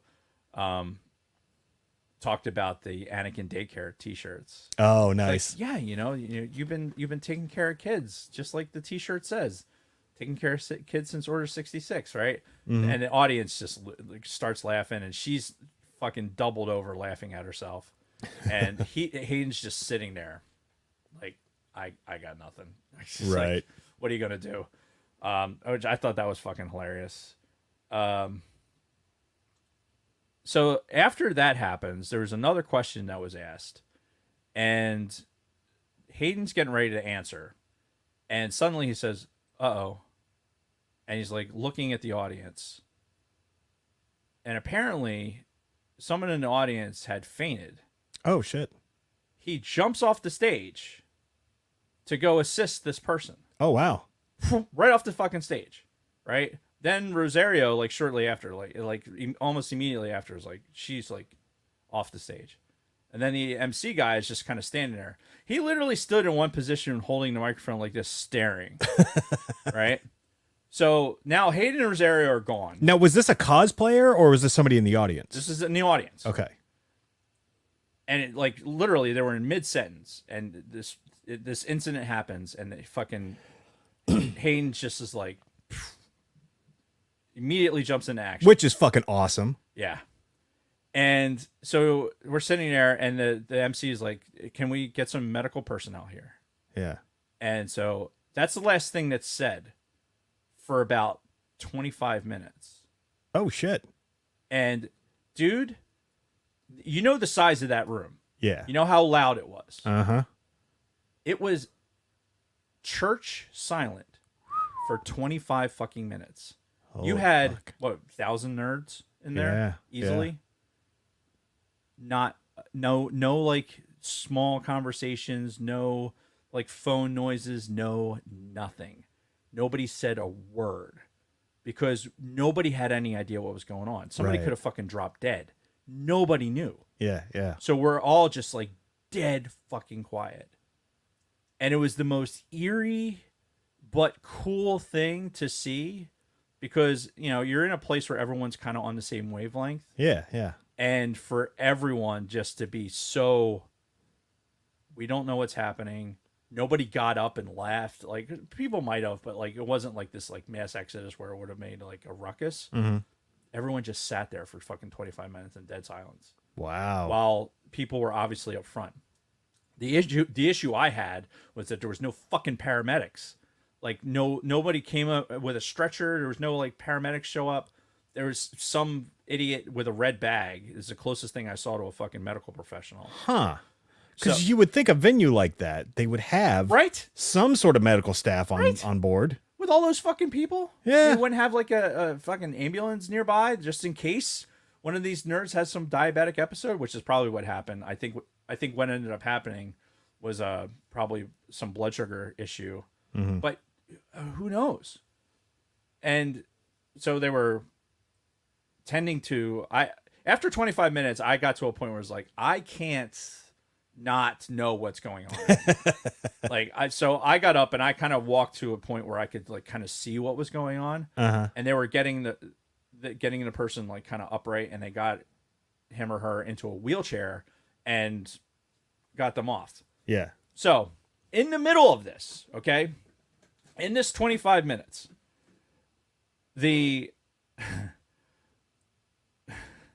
so you remember what so you have the stage like this, right? Yep. And it was surrounded by black curtains. Yes.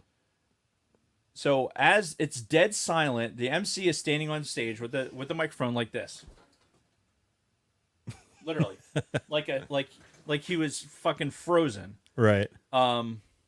He was just in shock, I guess. Out of the corner of your eye, out of the side of one of those curtains, suddenly comes out a bunch of sparklers and people. And it looks like somebody's coming to sing you happy birthday from Applebee's. Like people are coming out with these sparklers and everything else. And like everyone's kind of like now turned and looked to see this thing. And it's just, it was like, what is happening right now? And I guess the MC, because I was watching the sparklers, I didn't see what the MC was doing. Get closer to your mic. I didn't see what the MC was doing. So I think he was just, I think he might have waved them like this. Do something. He didn't say anything into the microphone, but they only came out a little bit. There was like 4 or 5 of them, and they had like a cake and signs that said "Happy Birthday Rosario," and like they had all this shit. And they made it out about maybe 15, 25 feet, and then realized something is terribly wrong, and then kind of went backwards back into the thing, like Homer Simpson going back into the bushes, like it disappeared. Oh, and then the MC says, "You can't script this." Like it was just that was the only thing that happened in that moment of silence was this fucking incidental thing that with them coming out. Right. So, all right. So now they get this person in a chair. They wheel him out. Just for reference, her birthday is on May 9th. Okay. But yeah, I'm like, is her birthday May 4th? Like, what the fuck? And they did it for Hayden. It was her and Hayden. So Oh. Hayden's birthday must be around then too. Okay. So anyway, they get back on stage and they go immediately right back into it. Don't even address what happened. Oh. They go right back into it and start answering some more questions. And Chris Forsyth was there apparently. So they go back into it and they're finishing up like then the actual like birthday thing like comes out to finish it up. And so as that was happening, like Vickers and I kind of figured this is the wrap up. Yeah. And that's when we left. We were right ahead. We were ahead of the bow wave we're at the tip of the bow wave of the people that were leaving. Yeah. So we got across the street because we parked in that parking garage across the street. In Vickers' Truckosaurus. Oh God. In that parking garage. Like, dude, you would have Those are some low clearances in there. Well, it wasn't the clearances in this parking garage. The next day we had issues with clearances, but this parking garage, it was the tight turns around everything. Ugh. And thank God Truckosaurus has like these, has those cameras where it's looks like it's hovered over the car. Yeah, yeah. So you could see like every single, like how many spare centimeters you had before you were touching another car. Yeah. And fuck, dude, he got Truckosaurus all the way through up to the 9th floor. Holy all the fuck. way to the top of that motherfucker. God damn. Because there was no other spots. Yeah. It was stressful. It was really stressful. I bet. But we got there and we got in the parking garage, and which is good because honestly the walk from 8th and Market is a little far, especially if the weather's shit. Yeah. It was raining on Saturday. But yeah, that finished up Saturday. So I went home, I parked at the train station because just in case Vickers wanted to leave early, I wanted to stay for the whole thing. Yeah. I would just take the train home. So went to the train station, down the street this way, and went home, had something to eat. Kathy was already asleep. And I'm like, you know what? Let me catch up on the Bad Batch while I'm like waiting, because I can't lie down for a couple hours after I eat. So I knew I was going to be up. So let me catch up on the Bad Batch. And I did. It was like 2 a.m. when I finally went to sleep. Oh, shit. Yeah. And then I got up again to do it again on Sunday. So you did go on Sunday. I did go on Sunday. Okay, because I did not, because Bob and I got everything done we needed to get done on Saturday. It was a ball buster of a day, but we got it done. So yeah, I took the day off on Sunday. So being as where we are with timing, I will say I will try and keep it brief for Sunday. Yeah. The Vickers and I got there. We kind of like went to initially because it was me, Vickers, and Rick. Yeah. You know, he came to the house, picked us up, and then we went over, found a different parking garage because it was the fucking Broad Street run that day, so we couldn't go anywhere near Broad Street. What a fucking shit show that was. So park in a garage that allegedly had 6'3" clearance, and no, it did not. Yeah. Thankfully, those sprinkler pipes were attached to had fittings that moved, I'll say. Oh, okay. And thankfully, Truckosaurus has a very, very strong satellite antenna on it. So get through that stress. We have to walk up a little bit to get there. And so once we got there, we kind of hung out at like the top of the stairs so that Vickers could take some pictures of like people as they were coming up. Like cosplayers? Yeah. Or just random people? Well, I mean, same. Right. So we had the one that my favorite that had come up was the Adam West cosplay. There was an Adam West Batman cosplay that came up, and we were taking the pictures. Like, oh, you guys want a good picture? And he posed for us. You know, he had a batarang in his hand, and he's like, he was kind of pudgy like Adam West. Like he completely filled the part. It was, yeah, that was really good. So then after that, we ended up going back into the. I found out the voice actor thing had been canceled, so it kind of opened up the schedule. So we were like, oh, we'll do these panels, and we went back to the autograph section, and Vickers and I both were like, we were standing there by the Adam Savage area, and he wasn't there yet, and Chad wanted to get pictures of like people doing the Adam Savage bit because everyone's reaction was so genuine because he was so genuine, right? Yeah. And it was just good. There were good pictures. Like he took a picture of me talking to him. That was really cool. So, you know, we kind of wanted those shots. And I brought a lightsaber, so I was playing with my lightsaber.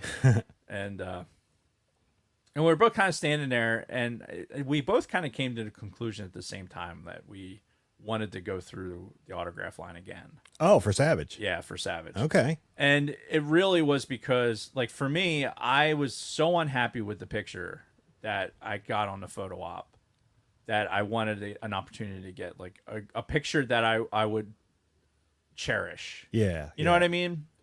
And so I was like, you know what, I'll pay. It was $60 for a selfie, right? So yeah. I'd pay $60 for that. Yeah, and that's what I did for Natasha, Sabine. So it you know, yeah, it's a lot of money. But that part of it, like the interaction with him brought me such joy to know that I'm a fairly good reader of people. If he's play acting like this character, he's the best fucking actor I've ever seen in my fucking life. Yeah. I truly believe that he really enjoys hearing people's stories and interacting with people. And it made me really happy to be able to interact with him. So I'll tell you the one story that he told me. So we get in line.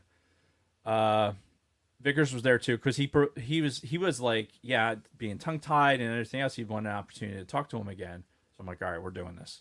So we split like the autograph combo. So Chad got the autograph and I got the selfie. Yeah. So we get there and shake his hand. I was like, yeah, I had the photo op with you yesterday, and I was wearing a geekery shirt. I was like, oh yeah. And I was like, yeah, we took that picture so fast. And I didn't realize that my shirt was all jacked up. So I was not happy with the picture at all. I was like, oh, man. So I was like, yeah, as soon as I got the download, I ended up Photoshopping it so it didn't look as bad for the internet. But, I kind of wanted to go through and get like a good a good picture with you. Yeah. And he's like, yeah. So he goes into the story. I want you, I'm telling this story because I want you to know that like he was standing next to me. He wasn't behind the table. He was standing next to me. Yeah. And looking me like we were talking right in the eyes. And he's like, yeah, he was at the correspondence dinner at the White House. Oh. With President, in the Obama administration. Mm-hmm. So while he was there, they had an official portrait. So it was his Adam Savage and his wife with the First Lady and Obama. Yeah. And they get the picture taken. He had it developed. Her eyes are closed. His wife's eyes are closed. Ah. So, and he's like, oh no, this can't. Yeah. So he photoshops her eyes. Like he spends hours looking at other pictures to find like the eyes that are going to fit the picture appropriately. Yeah. And he does it all up and gets the Photoshop done and finally she gets to see the picture. She's like, yeah, it looks good. My eyes look a little funny. And he's like, I would take that any day over the reaction I would have got when her eyes closed. When she gets that with her eyes closed. I'm like, that is amazing. Yeah. Right? First of all, leading in with I was at the White House at the dinner with Obama. Like, okay, sure you were. God damn it. Yes, we know you're cooler than I am. Yeah. We've established this. You're on YouTube. I'm not. You were a Mythbuster. I'm also not. You worked on Star Wars shit. I did not. So yes, you are God. I'm sure he wasn't doing that to flex. No, he wasn't. Not at all. I'm not saying that at all. It just was like, it was an appropriate story for what I was telling him with the Photoshop that I did because of the thing. Yeah. And it was right there with the story. We had several minutes to be able to stand there and talk to him. That's great. And it just warms, Jason. It made the whole fucking weekend. Having that interaction with Savage through the whole weekend it made the whole weekend. It made it totally worth it. Oh, that's so cool. That and the panels, like I wasn't expecting to get anything out of the panels, and I really enjoyed the panels. I went to the Gina Carano panel. I didn't even realize she was having a panel. I was, again, stuck in lines. Yeah, so she had a panel. Oh wait, was this on Sunday? This on Sunday. Oh, never mind then. Yeah, that's why. Yeah, so she had a panel on Sunday, and she was, she came off a little flighty, to be honest, but I don't know. I think she's still not comfortable with the whole fame aspect because she was so nice when she's like, thank you. Everything I said, just thank you so much. She was super. She was on the stage and she was super nice. And I'm not saying it in a negative way. It just, I think she was probably like, it is a little overwhelming when there's so many people, right? Yeah. But she had a consistently long line as well. Yeah. And the one thing, somebody asked the question, right? It was a kid who was obviously autistic, and he had the guts. He was wearing a Stan. He was dressed up as Stan from South Park. Yeah, he had the hat and everything. And he asked her, if Disney ever approached her to come back as Cara Dune, would she do it? Ooh. And what she said was that she has no hate in her heart for any of that. Like, she said what she said because she felt like it needed to be said. Mm-hmm. And she's not an activist or anything else. She doesn't she's not out there, as a political activist standing for this thing. She just felt like it needed to be said. She shared a meme. Yeah. That was it. She shared a meme, and then all of a sudden she's the worst person in the world. Right.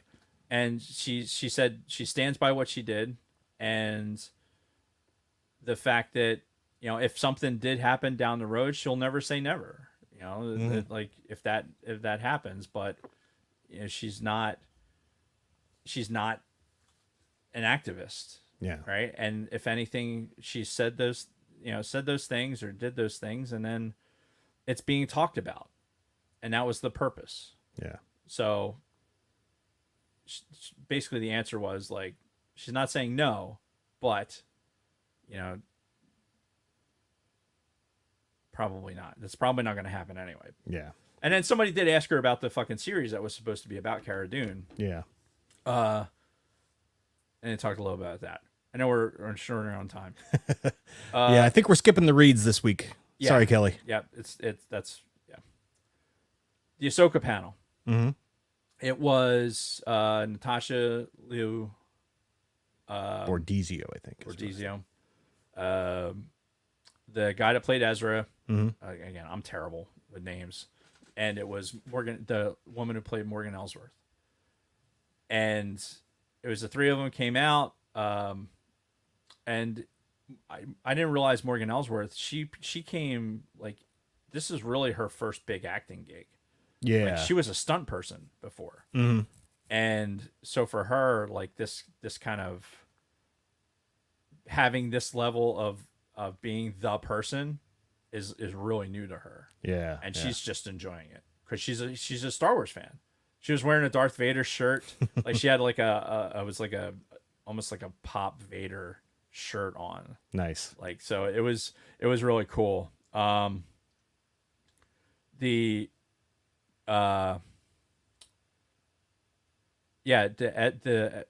Ezra guy, he came into it and he said Dave Filoni gave him 5 episodes of Rebels that he had to watch. And he stayed with that and then kind of developed the character from there. And then he was pretty candid. He was like, yeah, I kind of sound like Ezra.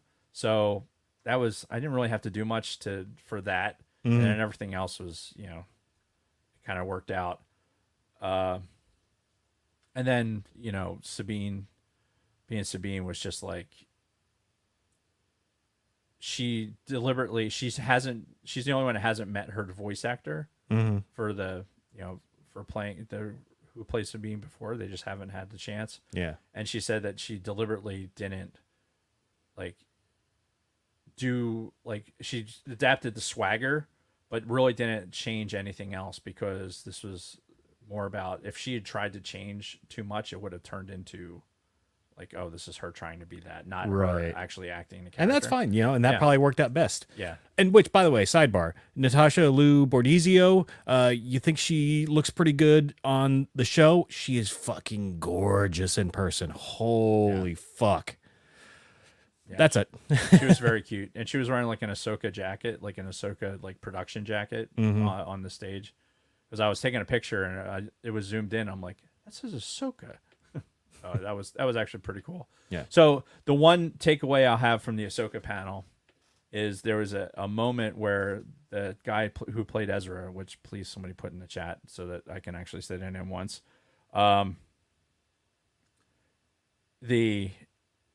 Something was said about Sabine's Force abilities, right? And it was in another question, and like 2 questions later, somebody asked about like what you could do as an actor to get ready for this, and the guy playing Ezra was like, oh, sometimes you don't have to, you don't overdo it, you just have to move the cup, right? And Natasha Liu is like, are you trying to say that I didn't move the cup enough? Referring to the sequence in the show. Yeah. And he's like, oh no, I didn't. Like, because he wasn't doing that at all. But she like completely like was deadpan about it. Like, are you saying that I should have moved the cup more? And he just was like flustered. It was great. It completely caught him off guard, which I thought that was great. Their interaction was fantastic. The questions were really good from the floor. And it was great. It was really good. Excellent. The last panel was the National Lampoon's panel. Oh, really? It was the last panel of the day. It was the last panel we did. Last thing we did before we left. And I put in a spoiler alert. Chevy Chase is a fucking douchebag. Yeah. Oh, yeah. That's well known, dude. Here, let me do an impression of Chevy Chase sitting on the stage. Are you ready? Here it is.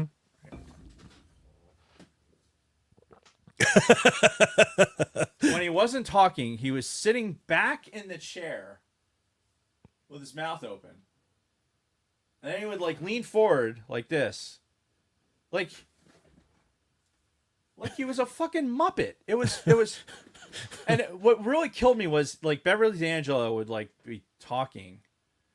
And then here, we'll give you an example. Go ahead and start talking. Well, I really enjoyed. Hey, did I ask you to talk? Okay, go ahead, talk. Wow. Yeah. And he was playing it off like it was funny, but there was a couple times where I saw Beverly D'Angelo, just kind of roll her eyes.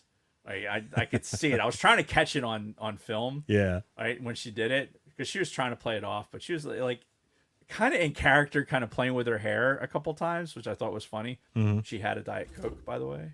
Nice. On stage.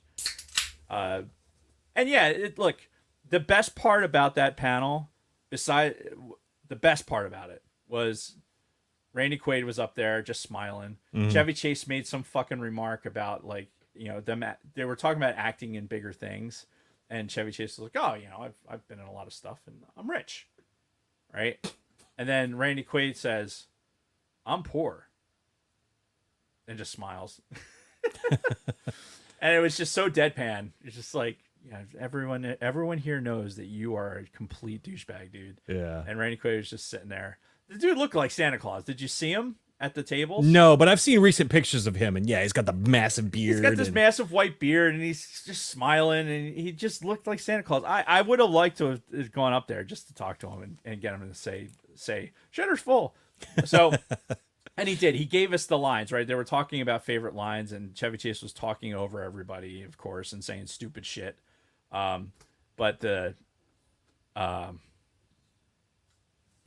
Quaid gave us the save the neck for me, Clark. He said that one, which is fucking great. And then at the end, he said, as everything was wrapping up, he was like, "Yeah, shitter's full," right? So he knows what he was there for. Yeah. And the daughter Dana, she apparently she's not healthy. Oh, really? Like she was in a wheelchair. Fuck. And they before the set, so they were late, and they came up on stage, and we're all sitting there like wondering what's going on, because there's a bunch of people on stage, and they wheeled somebody up, and it literally looked like it was like a Make-A-Wish thing. Like there's this person dressed in Wally World shit. Yeah. Right. And they took her out of the chair and put her onto the couch. Right. They had to physically take her out of the chair and then move the chair off. And it had this like Operation Human Shield thing going on. Like they were blocking, but you could still see what was going on. Sure. Yeah. And, that reminds me, where that incident happened, where Hayden Christensen jumped in, was right where you would have been 2 rows from it. Okay. It would have happened right in front of you. Right. Like you would have been standing there going like, there's Hayden Christensen probably giving some person mouth to mouth. Yeah. Who probably faked it just for that. I doubt it. That person didn't look healthy. I think it was a sugar thing. Like somebody's sugar was probably off. It was late in the day. You know how that. Oh yeah. Anyway, so they make Operation Human Shield to put her in the chair, put her in a thing, and they wheel her off. And then everyone, the guy behind us was like, "Do you know what's going on?" I'm like, "We have no idea." Like and then Beverly D'Angelo walked on, and everyone's just kind of standing there talking to this person. We're like, what is happening right now? Yeah. Then Randy Quaid walked out. It wasn't like organized like the other panels were like they were being introduced. Yeah. The dude just kind of popped out, and like everything started, and it was just like, what is happening? It was just really odd.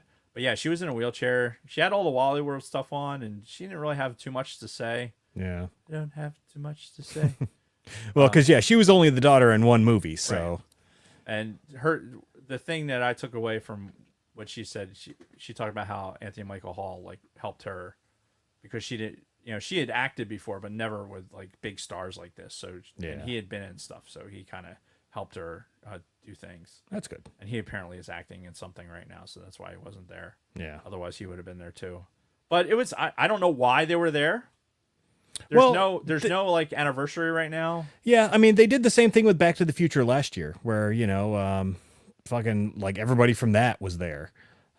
even Michael J. Fox. So I think that maybe they just like, oh, who's available? Who can what cast can we get together this year for, what where can we get money from? Right. Well, yeah, So- that too. So that was it. After that, we everyone confirmed that Chevy Chase is a complete fucking douche nozzle, and then we kind of rode off into the sunset, literally, because I went home and we had something to eat, and then I was falling asleep at the computer, literally sitting here falling asleep, and then I went upstairs to get a drink of water from the kitchen. I was standing in front of the sink, and I fell asleep standing at the sink. Yeah. And then we're like, fuck, I gotta go to bed. So I went upstairs, got in the shower, fell asleep in the shower. Kathy came in and was like, "Are you asleep?" Like, not now. I'm almost done. So yeah, I had to go to bed. It was exhausting, man. It was exhausting, but totally fucking worth it. Oh, for sure. 100%. I enjoyed myself. I enjoyed cosplaying, and I'm not good at it, obviously, but I still am a little nervous about interacting with people. If somebody came up and said, "Oh, can I get your picture?" Like, there was a lot of cool fucking costumes. We don't even have time to get into all the fucking cool other cosplay there was, but it was great. I definitely do it again. And yeah, that's it. That's it. That's all I got. All right. That's all I have to say. Yeah, and again, there's so much more we could talk about, but we do still have to talk about Bad Batch. So do you need a break or anything before we do it? I should not take a break. But All right. One last thing. So I'm going to leave this here. Jurassic Park. So did you see the Jurassic Park? There was a Jurassic Park display. I did not. Yeah. But I saw a lot of people like in dinosaur costumes and Well, I mean, I guess that was the thing. yeah. So that vehicle that has like no top and has the boxes, that's Yeah. the one that the T-Rex was chasing. Yeah. So there was a guy there. It's a YJ, right? It's the same Jeep style that I have, and their YJs are like kind of rare now. Like they were. It was like that first edition Wrangler that came out Okay. after the CJ series. Sure. Jeep people know what I'm talking about. Anyway, so there's a YJ there, and it was painted up like number 10. Apparently, the number series, if you're restoring and painting them like the movie Jeeps, like, okay, this is a number 10, this is number 13 or whatever. So it's very specific. Nice. So we're standing there looking at it, and there's like dents in the hood. There's like 2 dents in the hood, and there's like these raptor claw marks on them, and there's like the windshield's like sheared off. And it's this whole thing. We're like, man, this looks really fucking good. And so I end up talking to the guy, and he's like, yeah, no, this was, they were going to send us to the junkyard. And so I got it from the junkyard, and because they were just going to scrap it. I took out all the interior because the interior is in perfect shape and sold it, and used the money from when I sold it to paint it up as one of the Jurassic Park. Apparently he has 2 other ones. Like, so he has 3. Damn. He has one that's in like mint condition that he takes to like the bigger cons. Yeah. Like this one's kind of one of those beater ones. And it's beat up on the exterior, obviously. Sure. But it runs good. He says that it has like 109,000 miles on it or whatever. And he actually, so it looks like it fucking fell off of a cliff, right? It's like, the frame is bent. Like it's a mess. Yeah. It looks like it got picked up by a Tyrannosaurus Rex. He drove it there with no windshield. I'm like, bro, like, From where? Fishtown. So he drove it like through North Philly, like through Northeast Philly, and all the way down to the convention center in Center City. and he's gonna, after the convention, he's gonna drive it out of there because he said that like getting a flatbed in and out of the convention center apparently is a real pain in the ass. So he was driving it to Fishtown so he could get it on a flatbed. He's not like driving it all the way, but he's driving it far enough where, look, if you've ever driven in a Jeep at any point, and even just with the top off, like it gets fucking breezy. When there's no windshield in front of you, it doesn't matter if you're doing 25 miles an hour, that shit's hitting you in the face pretty hard with all the bugs and everything else. So think about like riding your bike. as fast as you possibly can. Swallowed a June bug on the way up, so I'm not really hungry. I'm really hungry. But it looked immaculate, and it was really cool to find a YJ and the Jurassic Park stuff. I actually got I got that, and I bought a patch off of them that I thought was pretty cool. Yeah. But yeah, that's it. No more. All right. I'm sure stuff will come up later. There's other stories and other things that happen. I think that's the highlights, though. Yeah. All right. Can we knock out Bad Batch in 20 minutes? Can we do the expedited version?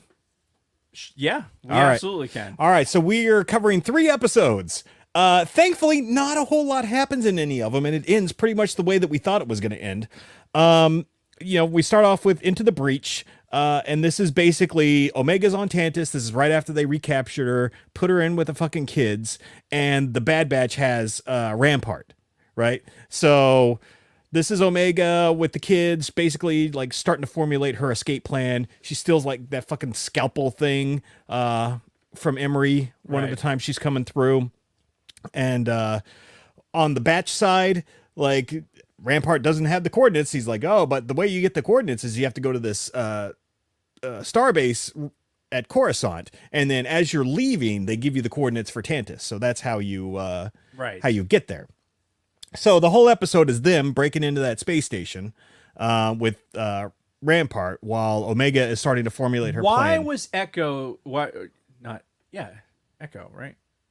He was in there, yes. Yeah. Why was Echo the one that like, oh, none of us can go in, but Echo can? Well, he's got the penis hand, that he can stick into the computer and like That's get all the why data. he had to be the guy that went. Yeah. Well, I mean, that's what he was doing like for most of that episode. That's true. I guess With his fucking penis hand in the hole. I didn't think about it that way. I was thinking more like he looks more like a stormtrooper, I guess. Well, and that's the thing. Finally, 3 seasons in, second from the last episode, one of the fucking members of the Bad Batch actually puts on a goddamn stormtrooper outfit to fit in. I've been saying this since episode 1. Yeah. Oh, and they fucking actually cleared all the bullshit off of their armor. Yeah. So it still looks like Bad Batch armor, but it doesn't have any of the fucking markings on it. Right. Yeah, it's like clean. Yeah, they fucking laser etched it off or did whatever. Yeah. Again, in the 3rd season. Right. Is when they chose to fucking do this. At the very end. Yeah. Couldn't have done it sooner. Yeah. Really quick, let me just see if there's any notable things I have in my notes on this episode. Yeah, I got cleaning their armor. Wrecker fucks up an officer. Yeah. Let me show you that, sir. Yeah. And then fucking clunk. Yep. Yeah, that's pretty much it. So, there were 2 funny scenes with Rampart where in this one, they're talking about him kind of in a distance. They're like, you sure we can trust that maggot? And you just hear him go, I can hear you. yeah. And it's like the camera never left those two. It was like Hunter and Echo. Right. And you just hear him in the background, and the camera doesn't actually flash to him at all, Right. which was great. And then in the next episode, when they crash land on the planet, they got separated at first, and Hunter had Rampart, and those other 2 were together. And when they find Hunter, they're like, did Rampart make it? And he's like, unfortunately, yes.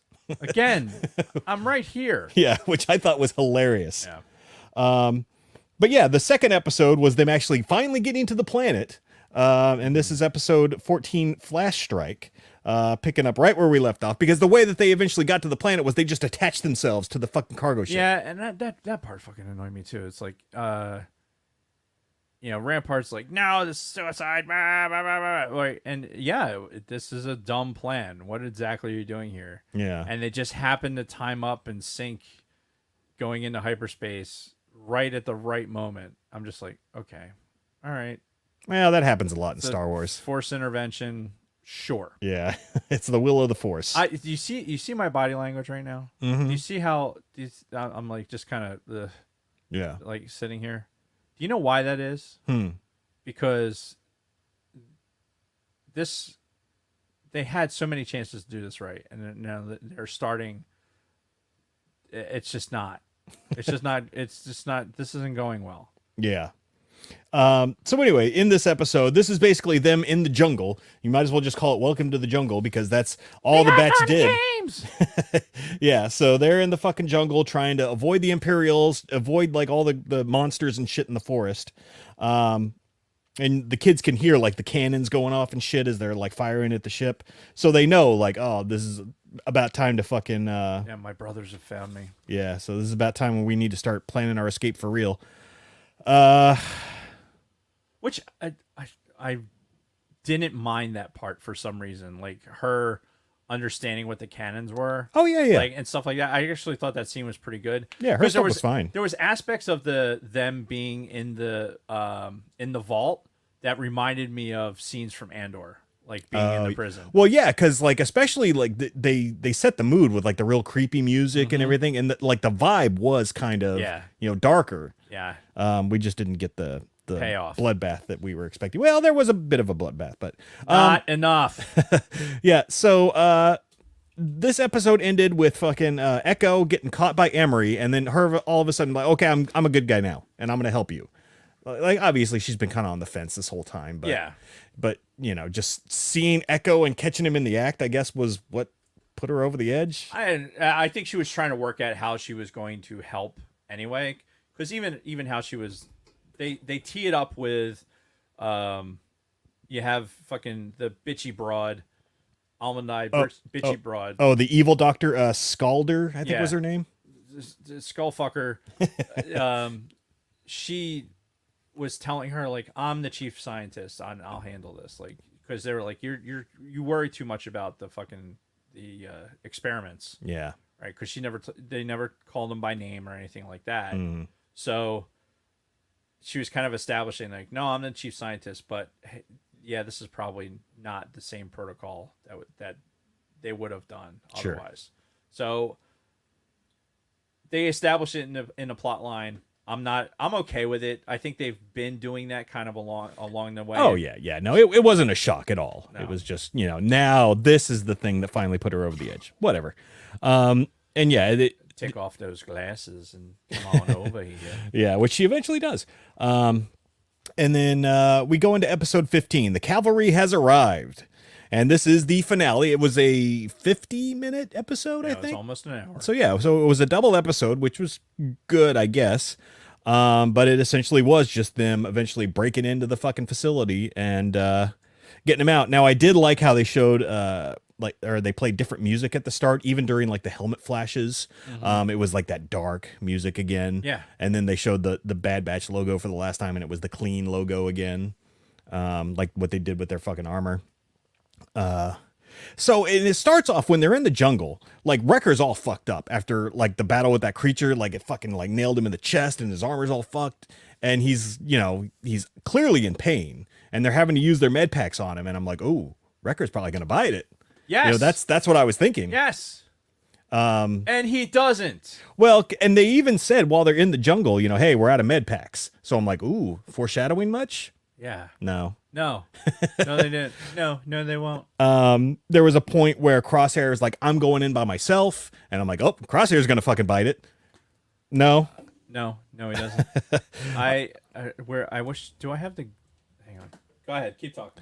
And so inside, while Omega's like going for her escape, she releases that Zillo beast that they had trapped in there. And it's like fucking Godzilla now, where he's just like fucking shit up. He's like tearing big holes into the side of the fucking base, and really kind of clearing the path for the batch to get in and extract her. Starting.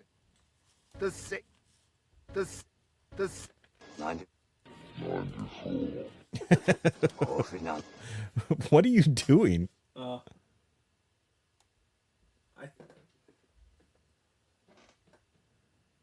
right. Well, while he's doing that shit, I'm gonna keep going. Crosshair is still having his hand issues at this point. Wrecker's all fucked up, even when they finally make it into the base. Hemlock decides to wake up the Winter Soldiers as like his final, because he's like, oh, I knew they were gonna come, so I came prepared. Right. And you know, his preparedness was, you know, his 4 little fucking assassins. Which They should have fucking. The assassins. He was the batch. This is where the beginning of the end should have been. Yeah. They were teeing it up. Like, hey, these guys they have more weapons. People are wounded. Yeah. Like, here it comes. This was the moment, where you feel like somebody's gonna bite it. This is the finale of it. This is like, all right, we're well past the midpoint of this 50 minutes, and I'm looking at the thing and I was like, okay, it says 56 minutes, but I know some of that's going to be credits. So I'm like, okay, start killing them off now. Yeah. Like, it's time. But no, they capture them instead. After they cut off Crosshair's hand, right? His bad hand, they get him pinned down, and the dude with the fucking swords just cuts off his hand only. Where at that point, it was kind of like Austin Powers, right? It's like, you've got him captured, just get a gun and shoot him in the fucking head. Right. But instead they capture them because he wants to make more of his, assassins. Right. Because it worked out for him the last time he had Crosshair. Right. Tried to do that. Yeah. But he's improved his techniques since then. Oh, obviously. Yeah. So, yeah, they get fucked up and captured. Meanwhile, Echo finds Omega, and they get the kids and Emery out of there. Like, they get him to a fucking shuttle, and they tell Emery to take the other fucking Force kids and, beat feet out of here, and we'll meet you at these coordinates. And that's like the end of them. And then Echo and Omega decide to go back, and now we're going to fucking, break everybody else out. Right. And they break out all the imprisoned clones. They get in there, they break them all out. Meanwhile, fucking Rampart's there again because he was in the jail. And he's like, what are you doing? This is stupid. Blah, blah, blah. And it's like, shut the fuck up. Right. Like, they should have just shot his ass right there. Such a fucking weasel. Just a weasel. An Imperial weasel. Yeah. But, all the clones, like, they armed up and they were ready to go, like, break out the rest of the batch. One last battle, as one of the clones said. I got one last battle in me. Right. And Nala Se was there also, and she tells Omega, like, I'm gonna go fucking destroy all my files. Fuck this. I don't want them to get any of my work. Blah blah blah. Right. Because the Empire certainly didn't back up any of that data. Right. They didn't know nowhere. Yeah. It's all gone. They didn't have like any backup files for the Death Star where they got those plans. Yeah. They didn't have no. There's definitely no backups. Yeah, in the cybersecurity anywhere. world, we call those like cold spots and hot spots, where you can, go to a new location, your data's already backed up there, and you can build it up pretty quick to start working again. There is no way in hell that this was the only place that all this stuff was being held. Because Right. Because somehow Palpatine Returns. Yeah. And of course we know Project Necromancer is still going in the time of the Mandalorian because they specifically reference it, when Moff Gideon was talking. So yeah, clearly they had other stuff going on, and that's probably how Grogu, became the next one, because his blood probably tested positive for M-count transfer. Yeah, obviously. Yeah. So yeah, and while all this is going on, fucking Tarkin calls up Hemlock, and he's like, dude, what the fuck? And Hemlock's like, I got it, no worries. Nothing to see here. Yeah. Well, we're going to see it because we're on our way. Yeah. So that was pretty funny. And Hemlock's like, fuck. Yeah. So this is when we start getting some deaths, is when they all break into that, chamber where they have the fucking assassins. Right. A bunch of the clones that were in the prison just start biting it one after another. Right. So we're getting some blood. They release the deoxys gas in there. Yes, they released the gas. Yeah. And meanwhile, Hunter and Crosshair and the batch is in stasis right now. Yeah. Well, they're like fucking. They're out of commission. They're weak. Yeah, because they're being tortured. They're like fucking zapping them, and they're out of commission. Mm-hmm. They're gassing the rest of them. This is it. Yeah. This is all those other clones. You're gonna here's this body count. They can't just be wandering around the fucking universe. They need to fucking go. Yeah. So perfect. As soon as I saw that gas start flowing, I was like, okay, this is Okay, it's bad because I had the thought of, yes, gas those motherfuckers, gas them, and then I'm like, oh, God, that's not good. That's not a healthy way. I'm thinking about the $4 on the board bet that I'm going to win because they're all going to die, and death to the rebellion. That fucking 9-year-old, right? Right. And God, then they fucking rip that from me. Yeah. They fucking take it. They fucking took it from me. Because Omega sneaks in there and like starts freeing the other guys while everybody else is distracted. Yeah. But before that, Nala Se makes it to the data center. Yes. And, closely followed by Rampart. You know, she gets in there. She's like fiddling with stuff. She just happens to have a thermal detonator in her fucking hand. Well, she picked it up off of one of the troopers. Troopers. And Rampart saw it. He's like, oh, she's up to something. And so he grabs a gun. I'm actually not upset with the way they played this scene out. Oh, no, this was fine. Because if she's going to go do this, and this is how she feels strongly about it, like, this self-sacrifice is appropriate. Oh, yeah, 100%. And because she had to die, too. Yeah, though technically it wasn't a self-sacrifice because he shot her point blank in the chest. It just became a self-sacrifice after that. Yeah, well, she armed the detonator, so she knew. So you think she was going to kill herself the whole time in that room? Or do you think she was going to throw the detonator and fucking... Who knows? I don't think she thought she was going to make it out of there. Yeah. Well, and she didn't. And this is where she dropped the fucking thermal detonator after he shot her. Boom! Everything blows up. Rampart and Nala Se, rest in peace. No more Rampart. No more bitchy fucking Empire douchebag. I think instead of douchebag, we should just call it Chevy Chase. I think that's... He's a Chevy. So...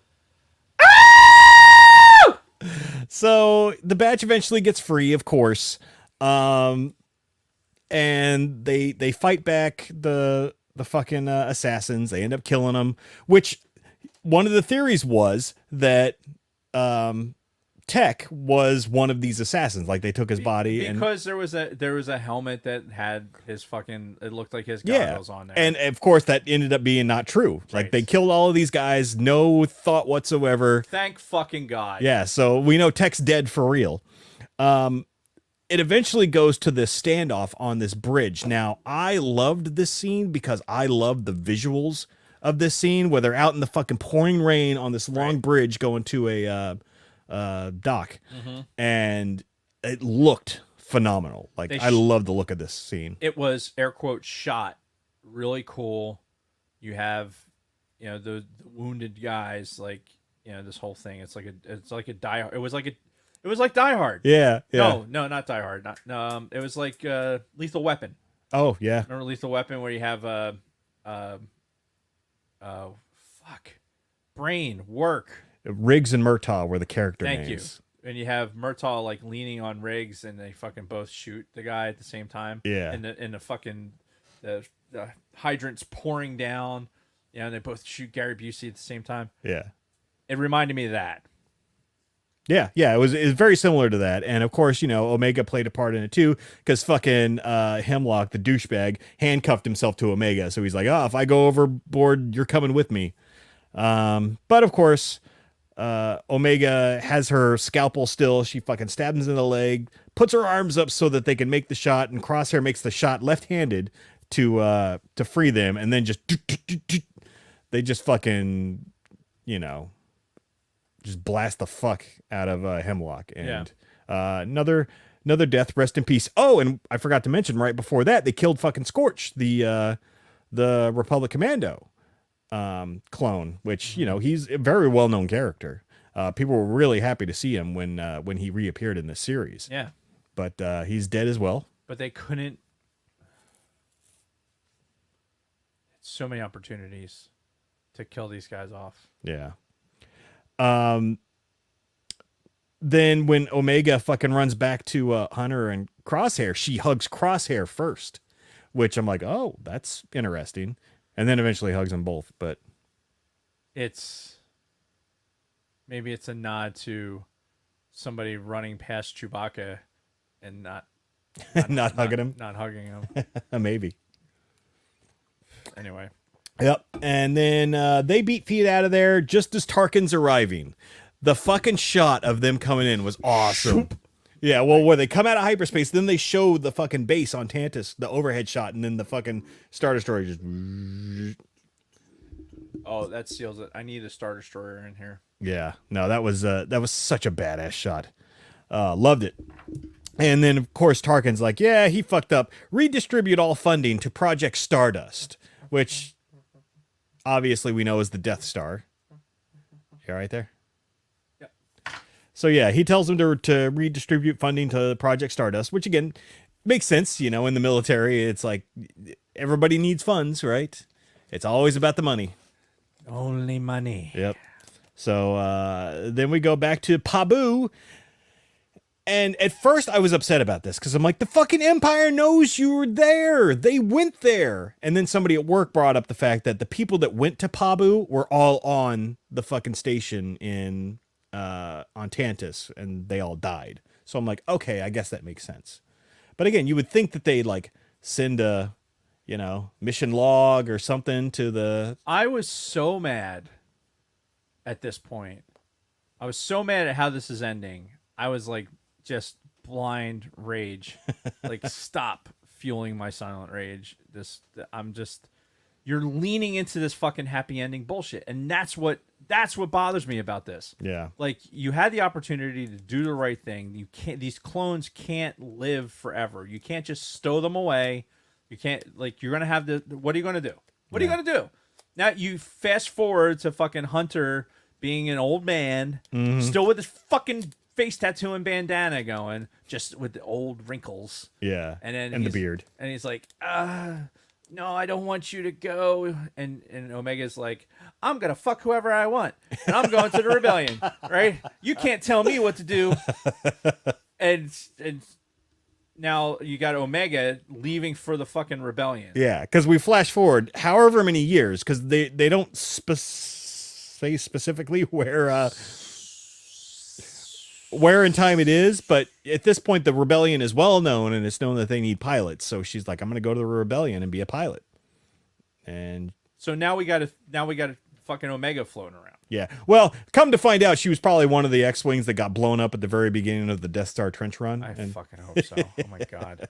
Look, there's no old record, no old. Well, but Crosshair. they mentioned that they're still alive. I fucking hate die. Just fucking die. Yeah. I don't care what planet they're on. Like this does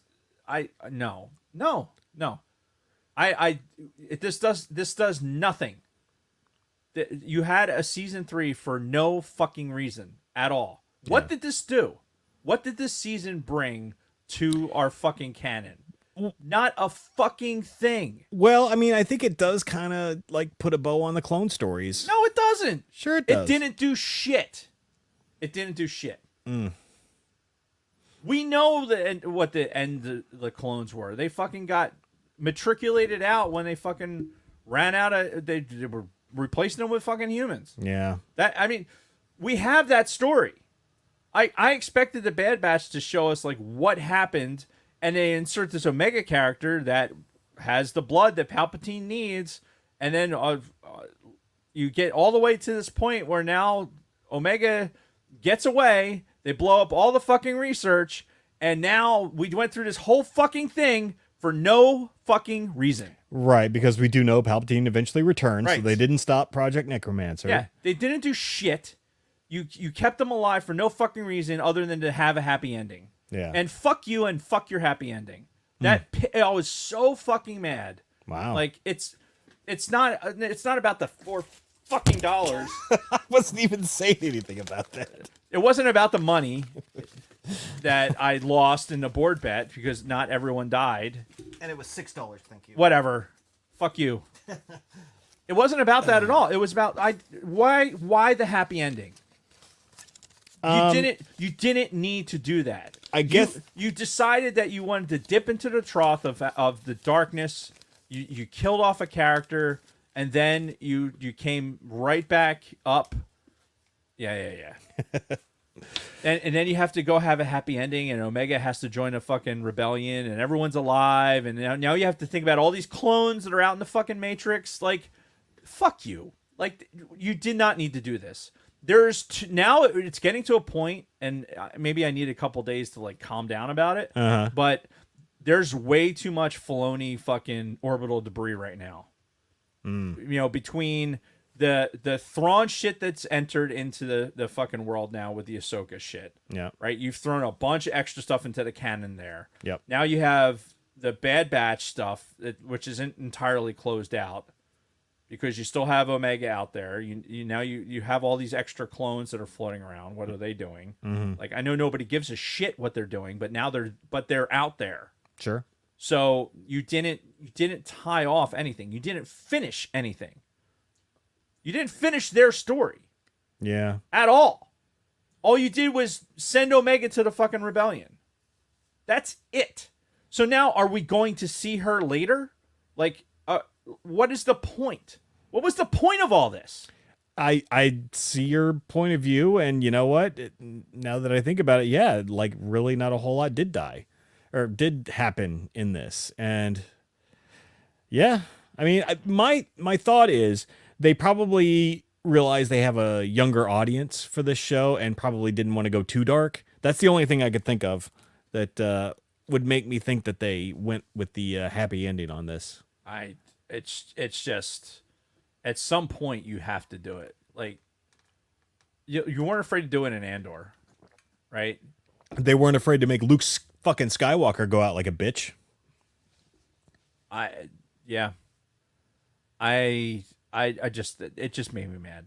Yeah. And I'm still mad. And like I said, I think there's a lot of orbital debris right now because of what Filoni's kind of leaving out there. Yeah. And well, hopefully he ties it all together. I don't want him to tie. I don't need that tied together. Yeah. Like I just as well forget that this ever happened. Wow. It's kind of like Mandalorian season 2.5 and fucking Obi-Wan. Yeah. Like I have no desire to that doesn't do anything for me except muddy the canon. Yeah. Right? And there was times where I was really entertained with the Bad Batch, but I think the entertainment value for me was because I thought I knew what the trajectory was. Sure. I thought I knew that they were pressing forward to a particular outcome.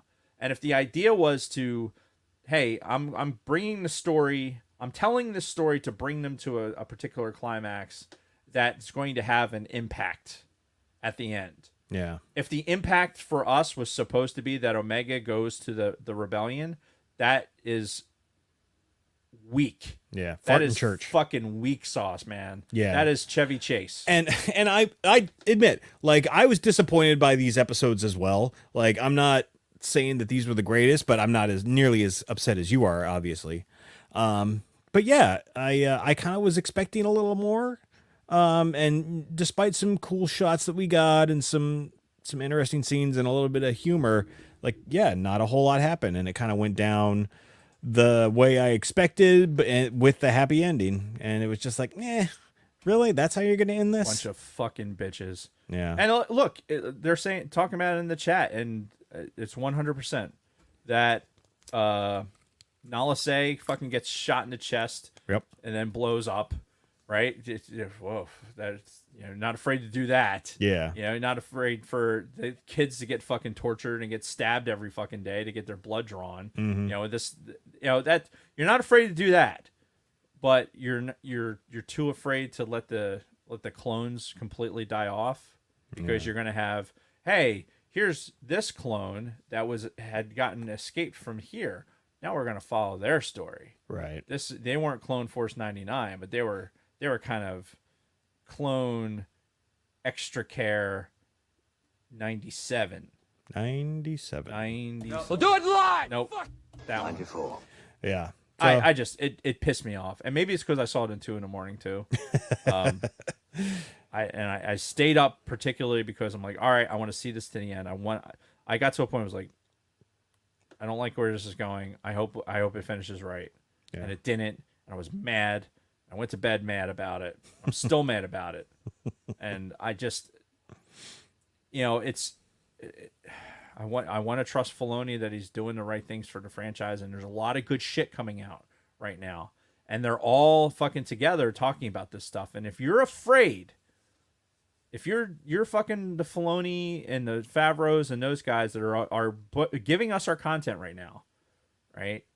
And you're afraid to do something like kill off characters and like make it so that this is a level of drama that you're going to draw people into, like you did with Andor. Oh, by the way, Andor, hugely successful, right? Oh, yeah. I mean, everyone that watched it was into it. Yes. And you can do that. Like, hopefully the Acolyte goes in the same direction. You were going there with the Bad Batch, and you fucking decided to. Yeah, I mean, maybe You gave us all the. maybe they thought they were doing too much dark stuff lately, and they needed to go with the lighter ending. But so anyway, that's that. Overall, I think we both have levels of disappointment. Dave's is maybe a few levels higher than mine. Yep. And that's it. It's over. No more Bad Batch. No more. Hopefully forever. Yeah, we're probably never gonna get another clone-centered animated show. Anybody wanting to buy some Bad Batch pops? Well, that's between you and your buyers. I'm throwing it out there. But so that's that. Next week, we're talking about the Phantom Menace 25th anniversary re-release, because we're seeing that in 2 days. Yes. On Wednesday. Yes. So we'll be talking about that next week. And again, no reads tonight. Sorry, Luna Girl, but we're already 11 minutes over, and I'm about to fall asleep. Yeah, we go to bio.link/the Sidebar Cantina and check out all our stuff. Thank you, Patreon supporters, and thank you, Philly Fan Expo, for a good weekend. Fuck yeah. And follow at Vanessa Marshall 1138 for her content, because her dad was in the Air Force. They support Wounded Warriors. It's all good shit. And she was cool and photobombed us. So you've got that. Jawohl. So, all right. Yeah, that's it. Excellent. Well, thank you, everybody, for watching. Thank you to all of our audio listeners. And until next time, Dave and everyone else, may the Force be with you. May the Force be with you. Fine, just check your text. What happened? I don't know. Okay, now what do I click? That. I clicked that. All right. That's what I clicked. All right, guys. Ending the stream because we're late. See ya. Bye.